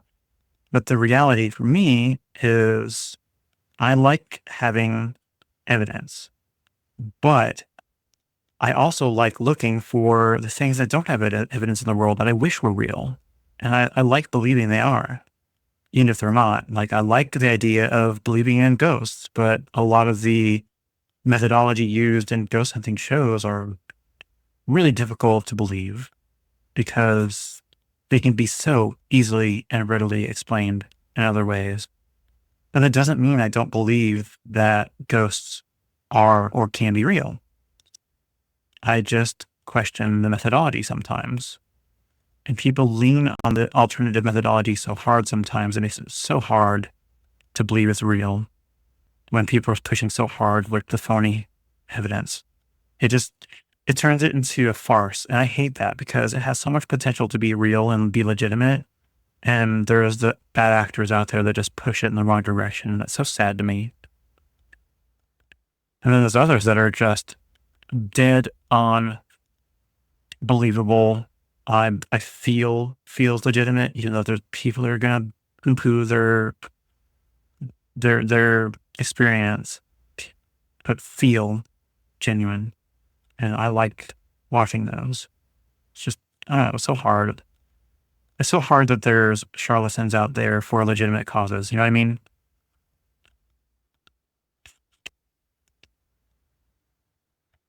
I want the chirp thing. I need the chirp thing. Where do I get the chirp thing? I'll talk you through it in a bit. I'll show it. But isn't having the experience evidence enough for you? People having an experience for the sake of them having had the experience and it being real for them is plenty for me. Televised experiences for people that said that they need to make a show and the show was bought and paid for already by the network and they're making ends meet. Those are more difficult to follow. Do you know what I mean? Individuals, I am 100% willing to believe. You, for example, I'm willing to believe. Ghost hunters, I'm not necessarily willing to believe. You know what I mean? Like, it depends on what I'm witnessing. Like, I'll just gauge my gut reaction based off of what I'm witnessing. On shows is really hard. Individual people's experiences are much higher up on the scale of believability for me than some shit that I'll watch on a TV show because they're there for the sake of entertainment, not necessarily the sake of the experience. You know what I mean? Um, yeah, I meant your own individual experiences. Yes. Yes. Yeah. I mean, individual experience is far more important to me because even if something turns out that it wasn't real, it doesn't matter because it was real for the person that experienced it. Sometimes they needed that. And sometimes it was freaking real. And it was an experience they got to have. It wasn't documented and it didn't need to be documented. It was there in that moment for them. And I'm completely on board with that. I hate that there's so much of the opposite direction out there where there's stuff just out there to take from people that had an experience and they're just profiteering off of their beliefs. You know what I mean? Someone that hadn't had a buddy experience and then someone's like, oh yeah, it's because you met God and you need to be a Christian now. You need to go out and convert everybody around you. And those people believe so hard in what they saw that they fall into that trap and they get coerced into it. You know what I mean? It's just, and it doesn't mean Christianity is bad. I'm not saying that, but for that person in that moment, they were reaching out for an answer and they got given lies, potentially. And that's so hurtful to that person. And it creates a soldier of that group, that entity, to now use that person's passion and twist it in a way to go out and find more people to turn to the cause.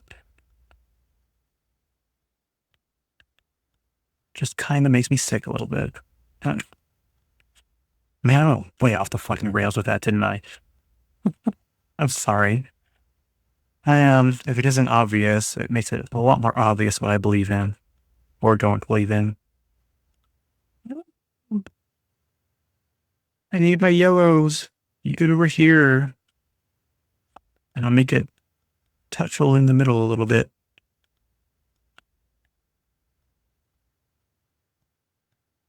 Yeah, it's hard.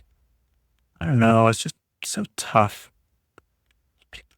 Have I ever had any experiences at any time?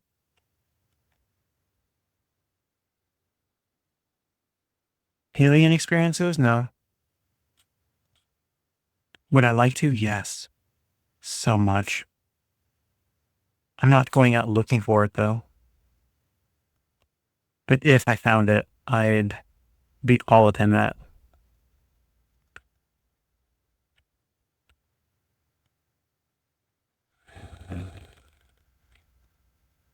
Paranormal experiences?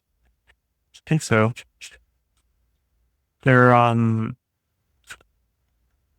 So way back when I was a little bitty boy, no, not that far back, um, back when I used to live in Georgia and I was in high school, um, there was a friend's house that I went over to, and they had some other people over who uh, believed in Wicca, which at the time I was very interested in.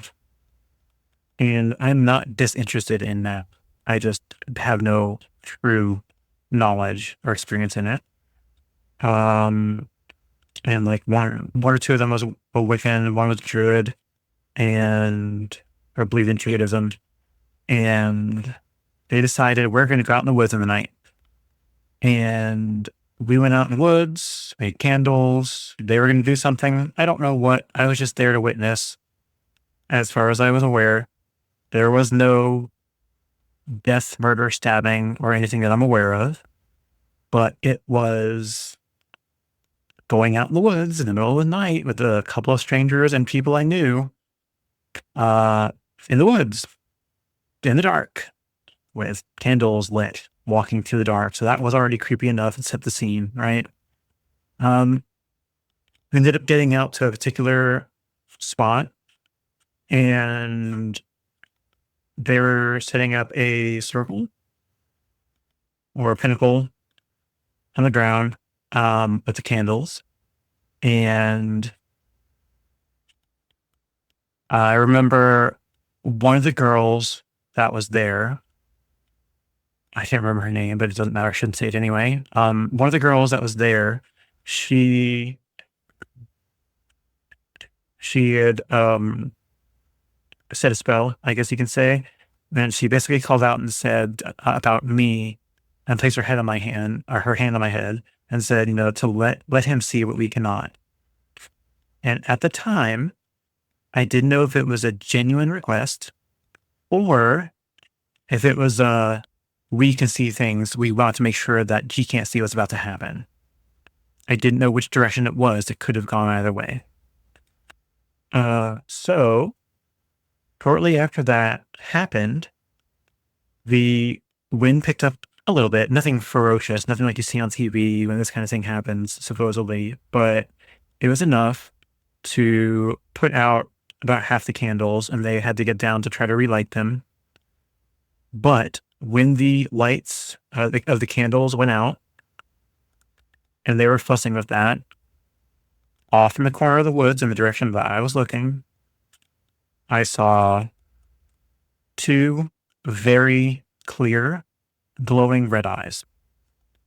And we had no lights, no flashlights, just candles. They were barely lit. Half of them were lit. And it was just coming down from that breeze that had occurred out of nowhere. And I was looking straight in the face of a demon or something. I don't know what. But I saw the features of the face off in the darkness. Very clearly saw the two bright, glowing red eyes. And I blinked, and it was still there. And then I turned to get the girl that had done that spell earlier. Turned her around to go look at him, like, can you see that? And she turned and squinted, and right as both of us were looking, it was still there, and then blinked out. So I turned already and was still looking at it, and it had remained when I turned my head back, which is the opposite of what you would imagine. You would think it would disappear and it was a figment of my imagination.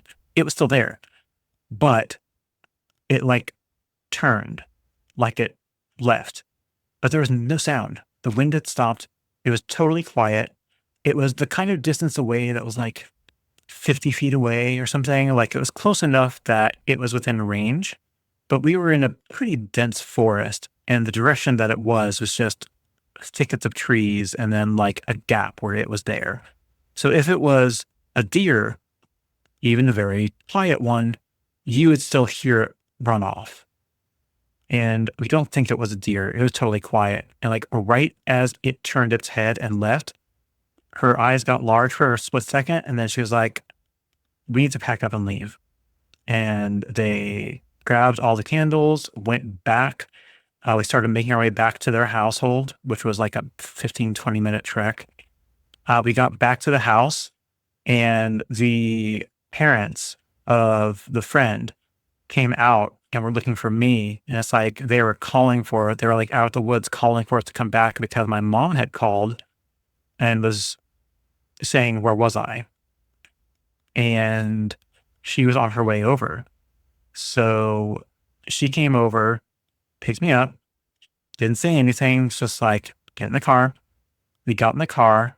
We were on our way back home, which is just around the corner. And she's like, "You have no idea how lucky you were." And I'm like, "What?" So she said that she was at home. She was watching TV.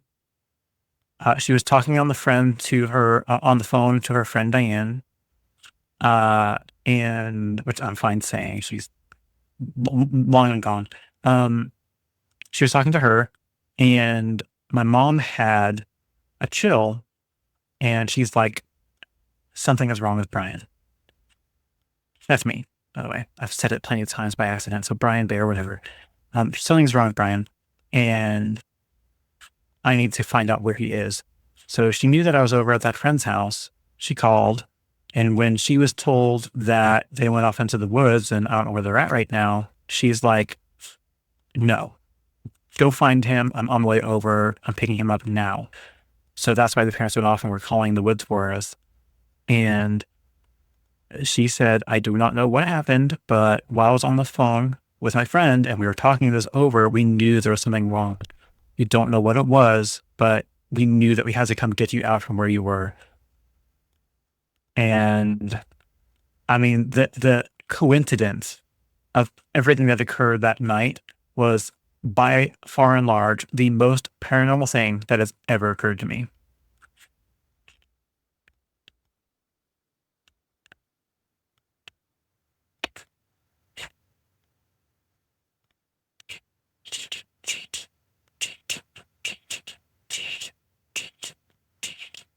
I said all that and there's ads going.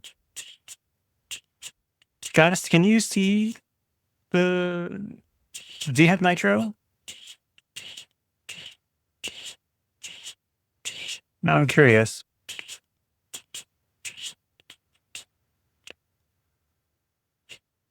Let's see. Ads are almost up. There we go. Ads over. Goddess, do you get stuck by ads?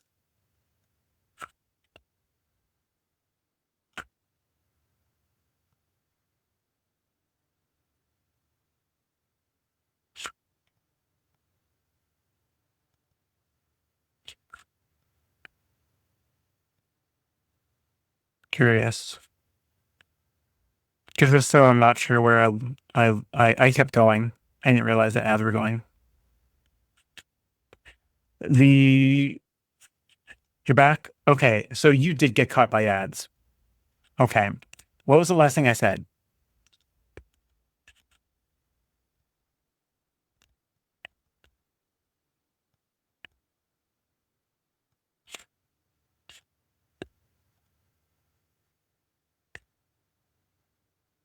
Was it basically explaining the eyes and the girl turning and looking and seeing it with me? Did we packed up and left? Okay. So what the guy looked like, I don't remember because it was wholly completely dark, like new moon dark. Like there was no light at all, except for the candles we brought with us. We couldn't see shit. But that made it even worse because the few candles we had were low to the ground. They weren't being held. They were on the ground. And what we saw, if it were a reflection, there would have needed to have been light behind us. Or we should have been holding light. None of us had flashlights. There was nothing. It was just candles. And they were on the ground. They weren't being held. They were on the ground.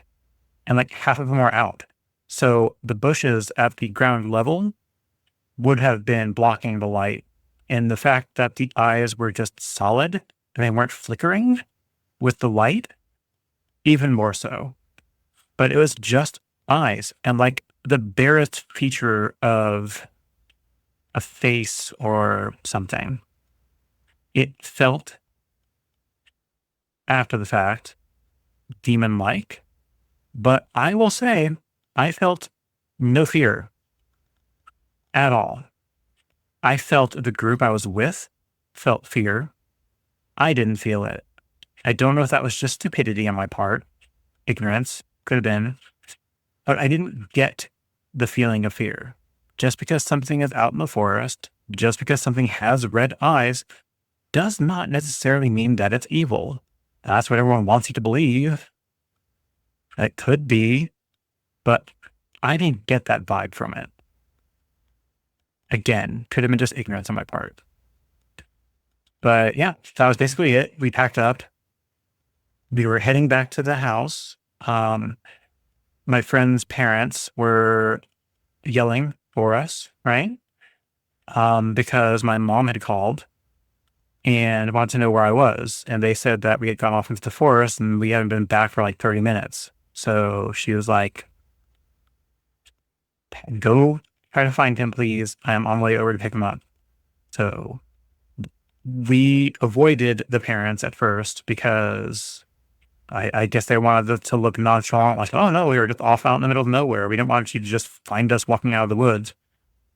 So they went by, we went around another direction, came around the house on the other side, and the other parent caught us there and told me that my mom was looking for me. She'd be on her way over. And my mom got there not too long after. And she had told me, I'm just repeating what I said earlier, but she got me in the car, didn't say anything. Once we were partway down the road, she said, you know, you have no idea how lucky that you were. And basically, in short, said that she was on the phone with her friend and she got a terrible feeling about me and told her friend about it. And she just said that she had a really bad vibe about it and she needed to go pick me up. So she called, like I said earlier, she went up, picked me up, and at the same time we were going through that experience, she got the bad vibe and felt that she needed to come protect me. Right?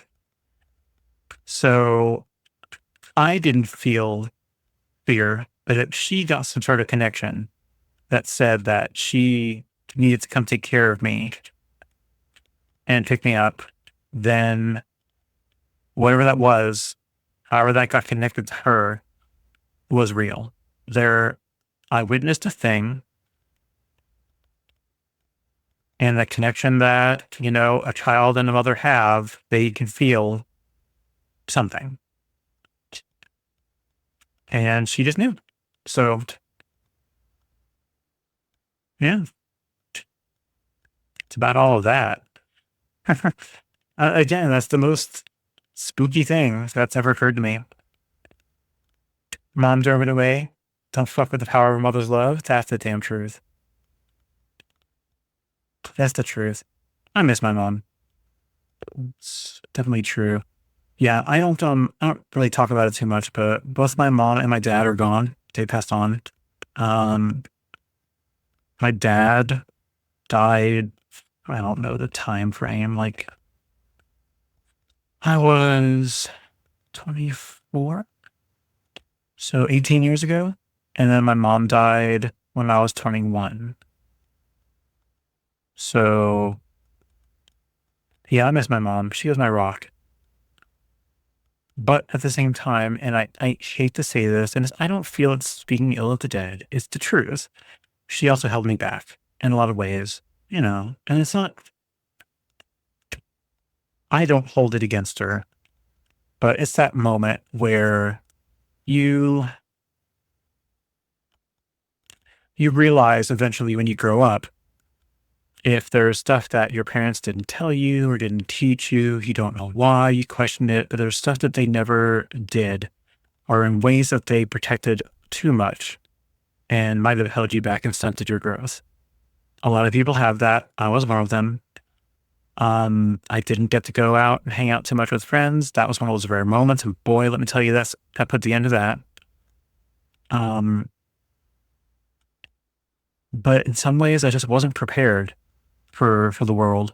And that might be a part of the reason why I'm so, introverted as well. But I don't know. In a way, when she died, I also gained some freedom. And again, that sounds absolutely fucking terrible to say, but it was probably the only way I was going to be able to go out and become my own person and learn how to grow. That doesn't mean I hated her in any way. I absolutely don't. But I do feel like I wish she could see where I am now. I'm not exactly the president of the United States, and that's definitely not glowing praise at the moment. Um, but at the same time, I wish I could tell her, you know, I wish she was out there somewhere and I could just see her and be like, oh my God, do we have so much to catch up on? And just chit chat. There's those times where I wish I could experience living with her as an adult, just to be able to talk about real things and not mother and child things, you know? It's just a thing that I don't get to have. Yeah, but you're a lot better person than the Prez. Well, thank you. I certainly hope so. No, I know so. I could say with confidence I am. Our previous presidents, though, Obama, oh, what a gentleman. It's funny. Like, I am not hugely political, and that's because it drives me up the fucking wall. Um, in some fashion, they're all ass. They're all politics. They all care about their group, their people, and so on, right? However, there's a huge asterisk next to certain individuals, and I think Obama was one of them.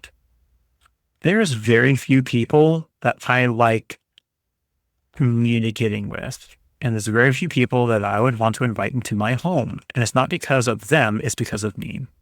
I don't feel comfortable around some people.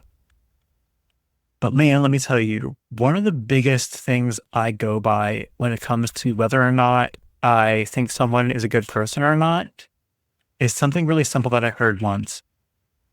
And it was, if you knew this person, who they are, how they act, the kind of person they are, how they treat others, how they treat their family, how they treat their coworkers, the way they talk, the way they handle and carry themselves, knowing all of those things about a person, would you invite that person over to dinner? I know it sounds like the stupidest bullshit thing in the world, but seriously, would you be willing to invite that person to your home for dinner? It says a lot about the person, and it says a lot about you. I, as nervous as I would invite President Obama over for dinner. It would never happen, and it would be awkward as crap, but that's the kind of soul I want in my orbit.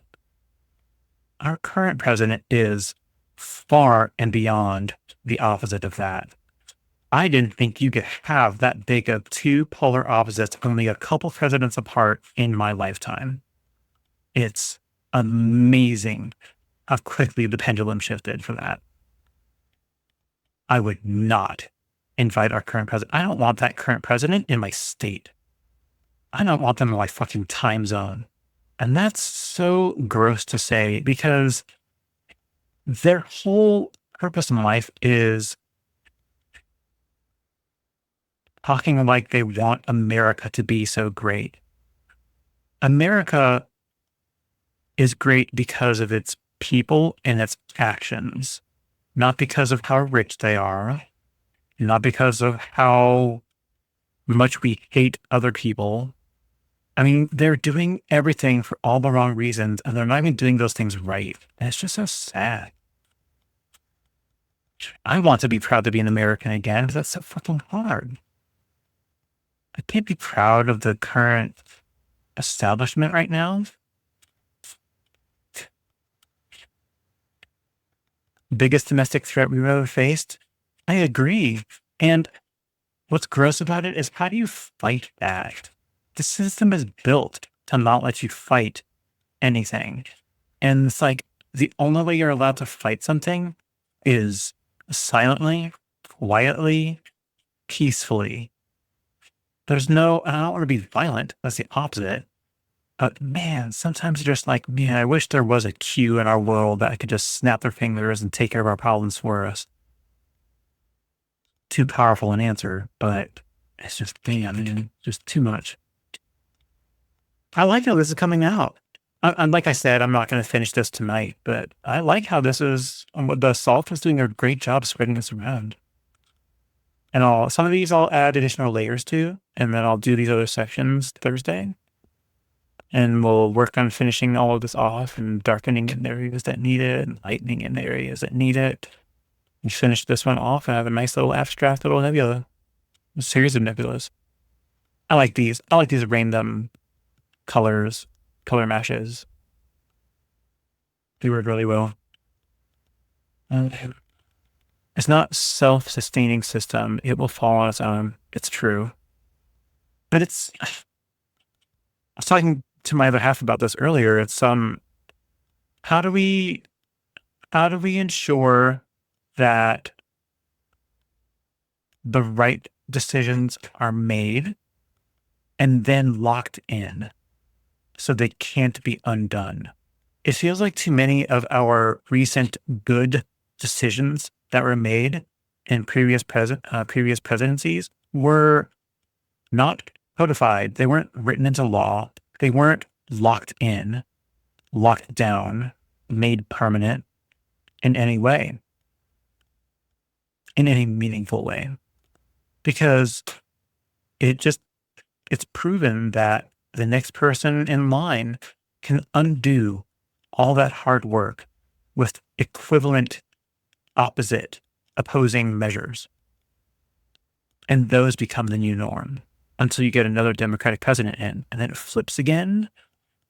And it's disgusting because the things that you want to be locked in and permanent requires an act of Congress. It's the joke we always make about saying it takes an act of Congress to get something done. And it does. And that's kind of disgusting that so few rich white men have so much power. Rich old white men at that, with their old rich white men ideas. And it's just disgusting, right? Again, I'm not a political person, but God, you just have to get tired of some stuff sometimes. I want to do something about it. And I'm just too exhausted to care to do something. But man, I sure can feel that pain along with everybody else. And all we can do is vote, vote, vote, vote, vote. The power of the vote means almost nothing because people can cheat their way around that too. And your vote means nothing in the long run because the person that you voted in can lie. And they do. And that's exhausting. Absolutely exhausting because you just want to pack up and go somewhere else because you want to go somewhere where people are actually freaking intelligent. And every time someone is voted in that area, they're equally intelligent and equally thoughtful and equally kind. A race of people that are just kind. And it feels like we are just the freaking opposite of that here, at least a good portion of us here. And they can't see it. That's the scariest part. It's gross, man. It's gross. All right. Well, I'm over talking about stuff that has nothing to do with painting. What am I thinking? I think I'm going to stop. Being thrown this way because it's pretty well soggy. I think I'm going to stop for the night. We did nothing with this. We just peeled it, but it looks pretty on its own.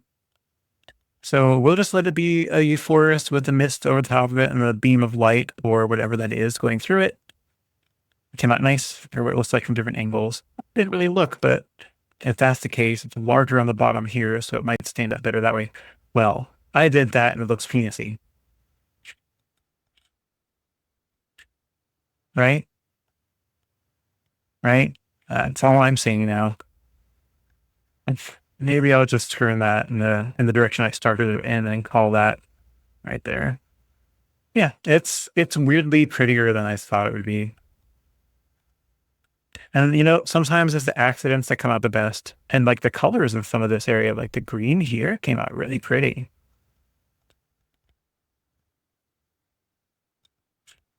Yeah, so that was nice. And this one, I'll bring it up to you. Still got salt all over it. And I'll wait to take the salt off until I paint over the next layer. But so far, this is where we're at. It's still wet. This top one is still quite wet. You can tell because all the dark that's settled around it. That salt will lighten up when it's dry, or it could become clear, kind of like this one over here. That one is dry. This one is quite not. So that one will finish up soon. This one in the middle here is actually, that was salted, and that looks quite nice too. The top left one looks like frost. Yeah. I'll just pan through this. Sometimes I think I need a monitor in front of me so I don't crane my neck to the left when I'm turning to look at the camera feed. That's something to think about for the future. I'll figure that one out. And this one's kind of neat on the left. Got layers of green and yellow in there. I like how that one came out. Yeah. So that's where we're at with that. So Thursday, I'll come back and work on this some more. I'll start working on the stuff to put in these other corners. We'll peel back the salt on it and add a couple more layers where stuff needs it. Look at adding some stars. And then peel it and see how it comes out. And if there's time that day, maybe we can start on the nebula idea, the micro nebula idea. On the largest sheet of paper I've got, or just smaller. I may use the A3 size paper because I can put that on that cutting mat again, like I did the bookmarks. So I might do that. But that's enough to figure out what to do next time. This and maybe starting on the nebula. So between now and Thursday, I'll try to start looking up nebulas to do the micro nebula project, and we can start working toward that. Unless I figure out something else in the middle. So yeah, that's all for me. That's legit one of my favorite pieces you've done before us. Thank you. The top left one looks like frost. Yeah. Beautiful. Thank you. I appreciate that, goddess. Thank you so much for hanging out with me. I wonder if there's anybody online that I feel like rating. Sometimes rating is fun. Sometimes rating is not fun. Oh, I forgot. I need to show you something. Let me remember what I did first. Yes, I remember. Do you remember the chat bubbles when I helped you set them up and you were in Stream Elements looking at the overlay? When you edit your overlay in Stream Elements, the one that has your chat bubbles in it, no raid for tonight, that's fine. Yeah, so inside of your Stream Elements overlay, the one that has the chat bubbles, edit that. Inside of the chat bubbles setting, I'm clicking on it now so I can talk about it. You click on settings under the chat bubbles, and if you go down, one of the options is, I've lost it. It must be further down in bubbles. Am I blind? There was a sound effects. There we go. It's near the bottom. Sound effects. Expand sound effects out. I left the volume set to 50%. And the very first section where you can add a sound is listed as Group 1 Sound Effects. And it's set automatically to go off for the group everyone. So when anyone chats, it makes a sound. And you just hit Add Sound. And you can look for a sound that you previously uploaded, or you can add one there and preview it. And then once you found a sound that you like, you hit save on it after you've uploaded it. And then you refresh your browser source if you're streaming, or if you're not streaming yet, the next time you come on, it should be live. And then when you chat, the sound effects will go off. So you can adjust it based on if you want to have sound effects for everyone. If you want to set groups where, like, I guess maybe moderators perhaps have the ability to have the sound effect go off, or people who have subscribed, I don't know what the filters are, but it looks like you've got the ability to adjust it for different groups of people. I set it right now for everyone, but when that gets too annoying with multiple people chatting, I will turn it off or filter it some. But that's where it is. I had previously uploaded the Star Trek communicator comm badge chirp. So that's what I chose because it was short and sweet and not too obtrusive. If I did like the door chime, that bird sound, it would be obnoxious. So this worked. Found it. Thank you. You're welcome. It's cute. Even this chirp might be too much, especially if you hear it a whole lot or over music or whatnot. So I might look for a more subdued sound effect to replace it with, like maybe a very peaceful sounding, like cell phone default chat bubble, like a little bloop sound, something simple, right? Maybe like a water drop that makes sense for watercolor painting. So maybe something like that. I'll figure something out. But yeah, that's where it was. So that should work really well. And it's a great audible way to know when stuff is happening. I just thought of doing it earlier because I was looking up your idea about making sound effects for when ads go off. And I'm like, I love the idea, but I don't know if I want to make it a point redeem. Because again, eventually that becomes everybody does it, or 3 people are on, and you'll have 3 people do it all at once. They'll be combating to be like, ads are happening, and you'll get a bunch of alerts back to back, right? So I thought, let me just make it because I know you can adjust those too, so they can only go off so often, which is probably a good way to restrict that from happening. So I guess there's a way to combat it. I just made it chat noises because I wanted to hear those too. So, all right, I'm done yammering. That's it for me. I'm getting out of here. Goddess, you have an absolutely wonderful evening. Let me shout out for you. Here we go. Anyone who is watching now, thank you so much for lurking. I appreciate you being here. Goddess, thank you so much for being here and being active. Please check out Goddess Whispers. She also streams. She's absolutely amazing. She crochets. She watercolor paints. She plays games. She slices. She dices. She even serves some fries. No, she she's absolutely great. She's definitely working her way into becoming a great variety streamer. So please check her out. And yeah, I think that's it for me. I'll be back on Thursday. I didn't fill my palette. Maybe next time I'll also fill my palette up. There's a couple in here that are incredibly low. So everything on this left side is supposed to have a pigment in it. So you can see that a lot of them, sorry, the reflection, a lot of them are starting to get really low. So I need to top all of these off, get them nice and full. On this side, this is supposed to be full of Payne's Gray. It's getting low. And then this one, and this one are all supposed to have something in it. Everything else I've used as like a mixing well. So really, I just need to kind of clean those up until I put something new into them. But yeah, everything's getting kind of low. So I think what I'll do is let it dry from tonight because there's a lot of water in here still. Then I'll go through either today or I don't want to do it Thursday because it'll all still be wet. I'll probably go through during the week, maybe tomorrow, and fill all of these up.